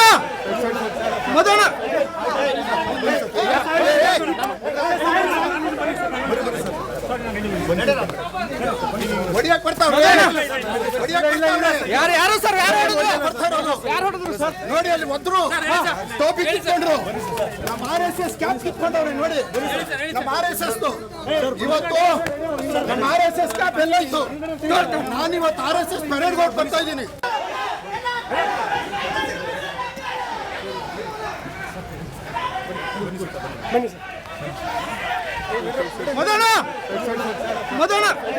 ಮುನಿರತ್ನ ರಾಜೀನಾಮೆ ಕೊಡಬೇಕು, ಅವ್ರ ಜೊತೆ ಪಾದಯಾತ್ರೆ ಮಾಡಿದವ್ರು MLA ಆಗಬೇಕು, ಇಷ್ಟೇ ಅವ್ರ ಅಜೆಂಡಾ. ಸರ್, ನಾನು ಸಾಯೋದು ಇಲ್ಲೇನೆ, ನನ್ನನ್ನು ಸಾಯಿಸೋದು ಇವರೇನೆ. ನಾನು ರಾಜೀನಾಮೆ ಕೊಡಲ್ಲ. ನಾನು ಹಿಂಗೆ ಇರ್ತೀನಿ ರೀ, ನಾನು ಹಿಂಗೆ ಇರ್ತೀನಿ. ನನ್ನ ಸಾಯಿಸೋದು ಅವರೇ, ಸಾಯೋದು ಅವರಿಂದನೇ, ಸಾಯ್ತೀನಿ ಹೊರತು ರಾಜೀನಾಮೆ ಕೊಡಲ್ಲ. ಇನ್ನೂ ಒಂದೆರಡು ರೇಪ್ ಕೇಸ್ ಹಾಕ್ತಾರಾ? ಈಗ ಇನ್ನೂ ಪೋಕ್ಸ್ಕೋ ಕೇಸ್ ಹುಡುಕ್ತಾವ್ರೆ. ಪಾಪ ಯಾರೋ ಹೆಣ್ಮಗಳು ಹುಡುಕ್ತಾವ್ರೆ, ಯಾರು ಹುಡ್ಕೊಂಬತ್ತಾರೋ ಗೊತ್ತಿಲ್ಲ, ಅವ್ರ ಮನೆ ಹಾಳು ಮಾಡ್ತಾರೆ. ಮುನಿರತ್ನ ರಾಜೀನಾಮೆ ಕೊಡಬೇಕು, ಅವ್ರ ಜೊತೆ ಪಾದಯಾತ್ರೆ ಮಾಡಿದವ್ರು MLA ಆಗಬೇಕು, ಇಷ್ಟೇ ಅವ್ರ ಅಜೆಂಡಾ. ಸರ್, ನಾನು ಸಾಯೋದು ಇಲ್ಲೇನೆ, ನನ್ನನ್ನು ಸಾಯಿಸೋದು ಇವರೇನೆ. ನಾನು ರಾಜೀನಾಮೆ ಕೊಡಲ್ಲ. ನಾನು ಹಿಂಗೆ ಇರ್ತೀನಿ ರೀ, ನಾನು ಹಿಂಗೆ ಇರ್ತೀನಿ. ನನ್ನ ಸಾಯಿಸೋದು ಅವರೇ, ಸಾಯೋದು ಅವರಿಂದನೇ, ಸಾಯ್ತೀನಿ ಹೊರತು ರಾಜೀನಾಮೆ ಕೊಡಲ್ಲ. ಇನ್ನೂ ಒಂದೆರಡು ರೇಪ್ ಕೇಸ್ ಹಾಕ್ತಾರಾ? ಈಗ ಇನ್ನೂ ಪೋಕ್ಸ್ಕೋ ಕೇಸ್ ಹುಡುಕ್ತಾವ್ರೆ. ಪಾಪ ಯಾರೋ ಹೆಣ್ಮಗಳು ಹುಡುಕ್ತಾವ್ರೆ, ಯಾರು ಹುಡ್ಕೊಂಬತ್ತಾರೋ ಗೊತ್ತಿಲ್ಲ, ಅವ್ರ ಮನೆ ಹಾಳು ಮಾಡ್ತಾರೆ. ಮುನಿರತ್ನ ರಾಜೀನಾಮೆ ಕೊಡಬೇಕು, ಅವ್ರ ಜೊತೆ ಪಾದಯಾತ್ರೆ ಮಾಡಿದವ್ರು MLA ಆಗಬೇಕು, ಇಷ್ಟೇ ಅವ್ರ ಅಜೆಂಡಾ. ಸರ್, ನಾನು ನೋಡಿ ಅಲ್ಲಿ ಒದ್ರು ಟೋಪಿ ಕಿತ್ಕೊಂಡ್ರು, ನಮ್ಮ RSS ಕ್ಯಾಪ್ ಕಿತ್ಕೊಂಡವ್ರೆ ನೋಡಿ. ನಮ್ಮ RSS ಇವತ್ತು ನಮ್ಮ RSS ಕ್ಯಾಪ್ ಎಲ್ಲೋಯ್ತು? ನಾನಿವತ್ತು RSS ಪರೇಡ್ಗೆ ಹೊರಟು ಬರ್ತಾ ಇದ್ದೀನಿ. ನೋಡಿ, ಪ್ರತಿಭಟನೆಗೆ ಕುಳಿತಿರುವಂತಹ ಶಾಸಕ ಮುನಿರತ್ನ ಅವರನ್ನ ಮನವೊಲಿಸುವ ಕೆಲಸ ಪೊಲೀಸರಿಂದ ಆಗ್ತಾ ಇದೆ. ಆದರೆ ಅವರು ಯಾವುದಕ್ಕೂ ಕೂಡ ರೆಸ್ಪಾನ್ಸ್ ಮಾಡ್ತಾ ಇಲ್ಲ. ಮನವೊಲಿಸುವಂತಹ ವಿಫಲ ಪ್ರಯತ್ನ ಪೊಲೀಸರಿಂದ ಆಗಿದೆ. ಯಾವುದಕ್ಕೂ ಕೂಡ ಮುನಿರತ್ನ ಅವರು ರೆಸ್ಪಾಂಡ್ ಮಾಡ್ತಾ ಇಲ್ಲ. ನಾನು ಪ್ರತಿಭಟನೆಯನ್ನ ಮಾಡ್ತೀನಿ ಅಂತ ಹೇಳಿ ಮೌನ ಪ್ರತಿಭಟನೆಗೆ ಕುಳಿತಿದ್ದಾರೆ. ಈ ಸಂದರ್ಭದಲ್ಲಿ ನಿರಂತರವಾಗಿ ಪೊಲೀಸರಿಂದ ಆ ಕ್ಷೇತ್ರದ ಶಾಸಕರು ಹಿಂಗಾಗಿ ಮನವೊಲಿಸುವಂತ ಕೆಲಸ ಆಗ್ತಾ ಇದೆ ಪೊಲೀಸರಿಂದ. ಆದರೆ ಅವರದ್ದು ವಿಫಲ ಪ್ರಯತ್ನವಾಗಿದೆ.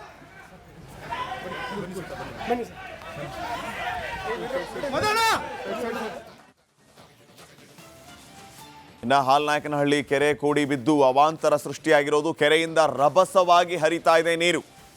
ರೈನ್ಬೋ ಡ್ರೈವ್ ಲೇಔಟ್ ಸುತ್ತಮುತ್ತ ಜನರಿಗೆ ಜಲಕಂಟಕ ಎದುರಾಗಿದೆ. ಮಳೆ ನಿಂತರೂ ಜನರಿಗೆ ನೆರೆಯ ಸಂಕಷ್ಟ ತಪ್ತಾ ಇಲ್ಲ. ಕೆರೆಯ ನೀರು ಡೈವರ್ಟ್ ಮಾಡೋದಕ್ಕೆ ಖಾಸಗಿ ಜಮೀನು ಆಗಿದ ಆರೋಪ. ಅಧಿಕಾರಿಗಳ ವಿರುದ್ಧ ದೂರು ನೀಡೋದಕ್ಕೆ ಮಾಲೀಕ ವೇಣು ಅವರು ಮುಂದಾಗಿದ್ದಾರೆ.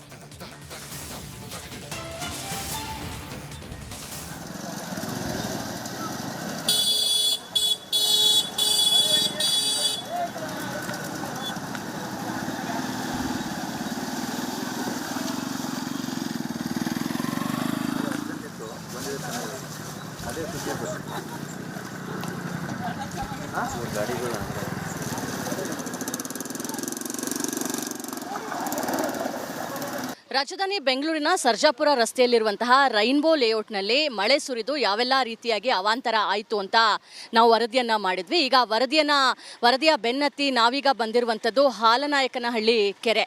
ಹಾಲನಾಯಕನಹಳ್ಳಿ ಕೆರೆ ಕೋಡಿ ಬಿದ್ದು ಈ ರೀತಿಯಾಗಿ ಅವಾಂತರ ಸೃಷ್ಟಿಯಾಗಿದೆ ಅನ್ನೋದು ಗೊತ್ತಾಗ್ತಾ ಇದೆ. ಅಂದರೆ ಹಾಲನಾಯಕನಹಳ್ಳಿ ಕೆರೆ ಏನಿದೆ ಇದನ್ನು ಹಲವು ವರ್ಷಗಳಿಂದ ಅಭಿವೃದ್ಧಿ ಮಾಡಿಲ್ಲ. ಕಳೆ ತುಂಬಿಕೊಂಡು ಇಡೀ ಕೆರೆ ನಾಶವಾಗಿ ಹೋಗಿದೆ. ಹೀಗಾಗಿ ಕೆರೆಯಲ್ಲಿ ನೀರು ಅದು ಕೆರೆ ಕೋಡಿ ಬಿದ್ದು ಈ ರೀತಿಯಾಗಿ ಸಮಸ್ಯೆ ಸುತ್ತಮುತ್ತಲಿನ ಪ್ರದೇಶಗಳಿಗೆ ಆಗ್ತಾ ಇರುವಂಥದ್ದು. ಬೆಂಗಳೂರು ಗ್ರಾಮಾಂತರಕ್ಕೆ ಸೇರುವಂತಹ ಜಾಗ ಇದು, ಕೆರೆ ಇದು. ಈ ಕೆರೆಯನ್ನು ಅಭಿವೃದ್ಧಿ ಪಡಿಸಿದ್ರೆ ಮುಂದಾಗುವಂತಹ ಮಳೆಯ ಸಮಸ್ಯೆಯನ್ನು ತಡೆಗಟ್ಟಬಹುದು. ಆದರೆ ಅಧಿಕಾರಿಗಳ ನಿರ್ಲಕ್ಷ್ಯ, ಸರ್ಕಾರದ ನಿರ್ಲಕ್ಷ್ಯವನ್ನು ನೀವು ನೋಡ್ಬೋದಾಗಿದೆ. ಕಾಲಕಾಲಕ್ಕೆ ಕೆರೆಯ ಅಭಿವೃದ್ಧಿ ಆದರೆ ಕೆರೆಯಲ್ಲಿ ನೀರು ನಿಂತ್ಕೊಳ್ಳುತ್ತೆ, ಯಾವುದೇ ರೀತಿಯಾಗಿ ಸಮಸ್ಯೆ ಆಗೋದಿಲ್ಲ. ಇಡೀ ಫೆನ್ಸಿಂಗನ್ನು ಮಾಡಿ ಕಾಂಪೌಂಡನ್ನ ಹೊಡೆದು ಕಾಂಪೌಂಡನ್ನ ಕಟ್ಟಿ ಇದನ್ನು ನೀಟಾಗಿ ಮೇಂಟೈನ್ ಮಾಡಿದರೆ ಯಾವುದೇ ರೀತಿಯಾಗಿ ಸುತ್ತಮುತ್ತಲಿನ ಪ್ರದೇಶಗಳಿಗೆ ಸಮಸ್ಯೆ ಆಗೋದಿಲ್ಲ. ಆದರೆ ಒಂದೇ ಒಂದು ಅಭಿವೃದ್ಧಿ ಮಾಡದೇ ಇರುವಂತಹ ಹಿನ್ನೆಲೆಯಲ್ಲಿ ಹಾಲನಾಯಕನಹಳ್ಳಿಯ ಕೆರೆ ನೀರು ಸುತ್ತಮುತ್ತಲಿನ ಬಡಾವಣೆಗೆ ನುಗ್ತಾ ಹೋಗ್ತಾ ಇದೆ. ಅದರಲ್ಲೂ ಪ್ರಮುಖವಾಗಿ ರೈನ್ಬೋ ಲೇಔಟ್ ಏನಿದೆ ಹತ್ತಿರದಲ್ಲೇ, ಅಲ್ಲಿಗೂ ಕೂಡ ಇದೇ ಮಳೆ ನೀರು, ಕೆರೆ ನೀರು ನುಗ್ತಾ ಇರುವಂಥದ್ದು. ಅಲ್ಲಿರುವಂತಹ ನಿವಾಸಿಗಳು ಪ್ರತಿ ಸತಿ ಮಳೆ ಬಂದಾಗಲೂ ಕೂಡ ಸಮಸ್ಯೆಯನ್ನು ಅನುಭವಿಸುವಂತಹ ಪರಿಸ್ಥಿತಿ ಎದುರಾಗಿದೆ. ಈ ಹಿಂದೆನೂ ಕೂಡ ಅವರು ಅಧಿಕಾರಿಗಳ ಗಮನಕ್ಕೆ ತಂದಿದ್ರು. ಅಂದರೆ ಲೇಔಟ್ ಹಿಂಭಾಗದಲ್ಲಿರುವಂತಹ ಹಾಲ್ನಾಯಕನಹಳ್ಳಿ ಕೆರೆ ಕೋಡಿ ಬಿದ್ದು ನಮಗೆ ಸಮಸ್ಯೆ ಆಗ್ತಾ ಇದೆ, ಕೆರೆ ಅಭಿವೃದ್ಧಿ ಮಾಡಬೇಕು ಅಂತ ಹೇಳಿ ಮನವಿಯನ್ನು ಮಾಡಿಕೊಂಡಿದ್ರು. ಆದರೆ ಇಲ್ಲಿ ತನಕ ಆ ಕೆಲಸ ಆಗಿಲ್ಲ. ಮತ್ತೊಂದು ಕಡೆ ಕೆರೆ ಕೋಡಿ ನೀರಿನಲ್ಲಿ ಗಾಡಿಗಳ ವಾಷಿಂಗ್ ಕೂಡ ನಡೀತಾ ಇದೆ, ಮಕ್ಕಳು ಮೀನಿನ ಹಿಡಿಯುವಂತಹ ಕೆಲಸ ಕೂಡ ಆಗ್ತಾ ಇದೆ. ಎಲ್ಲೋ ಒಂದು ಕಡೆ ಬೆಂಗಳೂರು ಕೆರೆಗಳ ಊರು ಅಂತ ಹೇಳಿ ಗುರುತಿಸ್ಕೊಂಡಿತ್ತು. ಉಳಿದಿರುವಂತಹ ಒಂದಿಷ್ಟು ಕೆರೆಗಳನ್ನು ಅಭಿವೃದ್ಧಿ ಮಾಡುವಂಥದ್ದು ಸರ್ಕಾರದ ಜವಾಬ್ದಾರಿ. ಆದರೆ ಅದನ್ನೆಲ್ಲ ಮರೆತು ನಮಗೇನು ಅಭಿವೃದ್ಧಿ ಅಂತ ಹೇಳಿದ್ರೆ ಕೇವಲ ಬೇರೆ ವಿಚಾರನೇ ಅನ್ನೋ ರೀತಿಯಲ್ಲಿ ಅವರು ಮಾಡ್ತಾ ಇದ್ದಾರೆ. ಅಂದರೆ ರಸ್ತೆ ಗುಂಡಿ ಅಂತ ಹೇಳ್ತಾರೆ, ರಸ್ತೆ ಗುಂಡಿನೂ ಕೂಡ ಸರಿ ಮಾಡೋದಕ್ಕಾಗೋದಿಲ್ಲ. ಗ್ರೇಟರ್ ಬೆಂಗಳೂರು ಅಂತ ಹೇಳ್ತಾರೆ, ಆದರೆ ಅದಕ್ಕೆ ಸರಿಯಾದಂತಹ ಸೌಲಭ್ಯಗಳು ಎಲ್ಲೂ ಕೂಡ ಸಿಗ್ತಾ ಇಲ್ಲ ಅಂತ ಹೇಳಿ ಜನ ಇವತ್ತು ಹಿಡಿಶಾಪವನ್ನು ಹಾಕ್ತಾ ಇರುವಂಥದ್ದು. ಒಟ್ಟಿನಲ್ಲಿ ರೈನ್ಬೋ ಲೇಔಟ್ನಲ್ಲಿ ಆಗ್ತಿರುವಂತಹ ಮಳೆಯ ಅವಾಂತರ ಏನಿದೆ ಇದನ್ನು ತಡೆಗಟ್ಟಬೇಕು ಅಂತ ಹೇಳಿದ್ರೆ ಇಲ್ಲೇ ಸಮೀಪದಲ್ಲಿರುವಂತಹ ಹಾಲ್ನಾಯಕನಹಳ್ಳಿ ಕೆರೆಯನ್ನು ಅಭಿವೃದ್ಧಿ ಪಡಿಸಿದ್ರೆ ಇಲ್ಲಿರುವಂತಹ ಸಮಸ್ಯೆಗೆ ಮುಕ್ತಿ ಸಿಗುತ್ತೆ, ಜೊತೆಗೆ ಕೆರೆ ಕೂಡ ಉಳ್ಕೊಳ್ಳುತ್ತೆ. ಕ್ಯಾಮ್ರಾ ಪರ್ಸನ್ ಶಿವಶಂಕರ್ ಜೊತೆ ದೀಪ್ತಿ ತೋಳ್ಪಡಿ, ರಿಪಬ್ಲಿಕ್ ಕನ್ನಡ, ಬೆಂಗಳೂರು. ರಿಪಬ್ಲಿಕ್ ಕನ್ನಡ ಮಹಾಸಂಗಮ ಇದು ಕನಸಿನ ಕರ್ನಾಟಕಕ್ಕಾಗಿ ದಿಗ್ಗಜರ ಸಮಾಗಮ. ಅಕ್ಟೋಬರ್ 13ರಂದು ನಿಮ್ಮ ರಿಪಬ್ಲಿಕ್ ಕನ್ನಡದಲ್ಲಿ.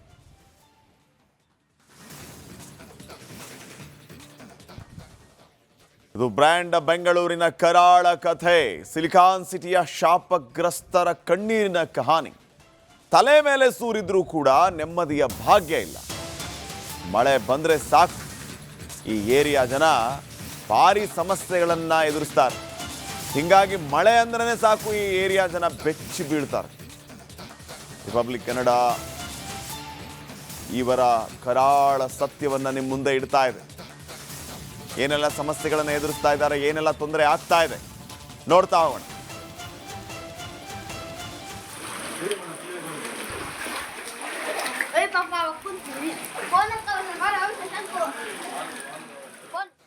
ನೋಡಿ, brand Bengaluru, silicon city Bengaluru, ಒಂದೇ ಒಂದು ಮಳೆ ಆದರೆ ಬದಲಾಗುತ್ತೆ ಚಹರೆ. ನಗರದ ಹಲವು ಕಡೆ ಇದೇ ರೀತಿಯ ಪ್ರಶ್ನೆ ನಮ್ಮನ್ನು ಕಾಡ್ತಾ ಇರೋದು. ಒಂದೇ ಒಂದು ಮಳೆ ಬೆಂಗಳೂರು ಮುಳುಗೋಗುತ್ತೆ. ಅದರಲ್ಲಿ ಒಂದು ಶಾಪಗ್ರಸ್ತ ಪ್ರದೇಶ. ವರ್ಷದಲ್ಲಿ ಕೇವಲ 3 ತಿಂಗಳಷ್ಟೇ ಈ ಏರಿಯಾ ವಾಸಕ್ಕೆ ಯೋಗ್ಯ. ಮಳೆ ಆದರೆ ಸಾಕು ಸಮಸ್ತ ಬಡಾವಣೆ ಖಾಲಿ ಆಗುತ್ತೆ. ರಿಪಬ್ಲಿಕ್ ಕನ್ನಡದಲ್ಲಿ ಮೆಗಾ ರಿಯಾಲಿಟಿ ಚೆಕ್ ನೋಡಿ. ಮುಖ್ಯಮಂತ್ರಿಗಳು ನೋಡ್ಲೇಬೇಕಾದಂತ ದೃಶ್ಯ ಇದು. ವೆಂಕಟೇಶ್ಪುರದ ಹತ್ರ ಇದೀವಿ. ನೀವು ನೋಡಿ, ಈ ಒಂದು ಸ್ಲಮ್ ನೋಡಿ, ಇಲ್ಲಿ ಜನ ಹೇಗೆ ವಾಸ ಮಾಡಬೇಕು ಅನ್ನೋದು. ವರ್ಷಕ್ಕೆ ಇವರು ಕೇವಲ 3 ತಿಂಗಳು ನಾವು ಇಲ್ಲಿ ಇರ್ತೀವಿ, ಮಿಕ್ಕ ದಿನಗಳೆಲ್ಲ ನಾವು ಇಲ್ಲಿಂದ ಮನೆಗಳನ್ನ ಖಾಲಿ ಮಾಡ್ಕೊಂಡು ಹೋಗ್ಬೇಕಾದಂತಹ ಸಮಸ್ಯೆ ಇಲ್ಲಿದೆ ಅನ್ನುವಂಥದ್ದನ್ನ ಇಲ್ಲಿರುವಂತಹ ಜನ ಹೇಳ್ತಾ ಇರುವಂಥದ್ದು. ನೋಡಿ, ಎಷ್ಟು ಚಿಕ್ಕ ಪುಟ್ಟ ಮನೆಗಳಲ್ಲಿ ಇವರು ವಾಸ ಮಾಡ್ತಾರೆ. ಇವರೆಲ್ಲರೂ ಕೂಡ ಕೂಲಿ ಕಾರ್ಮಿಕರೇ. ಆ ಮನೆಗಳಲ್ಲೆಲ್ಲ ಮಾರ್ಕ್ಗಳಿದಾವೆ. ಅಂದ್ರೆ ಆ ಮೋರಿ ನೀರು ಬಂದ್ಬಿಡುತ್ತೆ. ಆ ಮೋರಿ ನೀರು ಬಂದಾಗ ನಾವು ಎಲ್ಲಿಗೆ ಹೋಗ್ಬೇಕು ಅನ್ನುವಂಥದ್ದು ಇವರ ಆರೋಪ. ಜೊತೆಗೆ ಇಲ್ಲಿ ಸಂಬಂಧಪಟ್ಟಂತ ಅಧಿಕಾರಿಗಳು, ಅಂದ್ರೆ ಇದು ನೋಡಿ 2 ದಿನಗಳ ಹಿಂದಿನ ದೃಶ್ಯ ಇದು. ಈಗಲೂ ಕೂಡ ವಾಸನೆ ಬರ್ತಾ ಇದೆ. ಇಲ್ಲಿ ಯಾವ ಅಧಿಕಾರಿಗಳು ಬರೋದಿಲ್ಲ, DCM ಬರೋದಿಲ್ಲ, CM ಬರೋದಿಲ್ಲ, ಪರಿಹಾರನೂ ಮಾಡೋದಿಲ್ಲ. ಅಲ್ಲಿ ನೋಡಿ, ನೀವು ಆ ಕಿಜೋರಿ ಏನಿದೆ ಅಲ್ಲೆಲ್ಲಿ ನೋಡಿ, ನೀವು ಈಗಲೂ ಕೂಡ ಆ ಮೋರಿ ನೀರಿನ ಮಾರ್ಕ್ಗಳೇನಿದಾವೆ, ಮಣ್ಣಿನ ಮಾರ್ಕ್ಗಳು, ಅದು ನಿಮಗೆ ಕಾಣಸಿಗುತ್ತೆ. ಈ ದೃಶ್ಯಗಳೇ ಹೇಳ್ತಾವೆ ನಿಮಗೆ ಇಲ್ಲಿ ಆಗ್ತಿರುವಂತಹ ಅನ್ಯಾಯ, ಸಮಸ್ಯೆ ಎಷ್ಟರ ಮಟ್ಟಿಗೆ ಇದೆ ಅನ್ನುವಂಥದ್ದು. ಇಲ್ಲಿ ಇವರು ಬದುಕೋದಾದ್ರೂ ಹೇಗೆ? 5 ನಿಮಿಷದ ಮಟ್ಟಿಗೆ ಇಲ್ಲಿರುವಂತಹ ವಾಸನೆಯನ್ನು ತೆಗೆದುಕೊಳ್ಳೋಕೆ ಆಗೋದಿಲ್ಲ ಅನ್ನುವಂಥ ಪರಿಸ್ಥಿತಿಯಲ್ಲಿ ಇವ್ರು ಇರುವಂತಹ ಸಮಸ್ಯೆ ಇದು. ಇವರೆಲ್ಲ ಕೂಡ ಇಲ್ಲಿ ಇರೋರು ಯಾರು ಕೂಡ ಇಂಜಿನಿಯರ್ಸ್ ಅಲ್ಲ, ಡಾಕ್ಟರ್ಸ್ ಅಲ್ಲ, ಶ್ರೀಮಂತ ವ್ಯಕ್ತಿಗಳಲ್ಲ.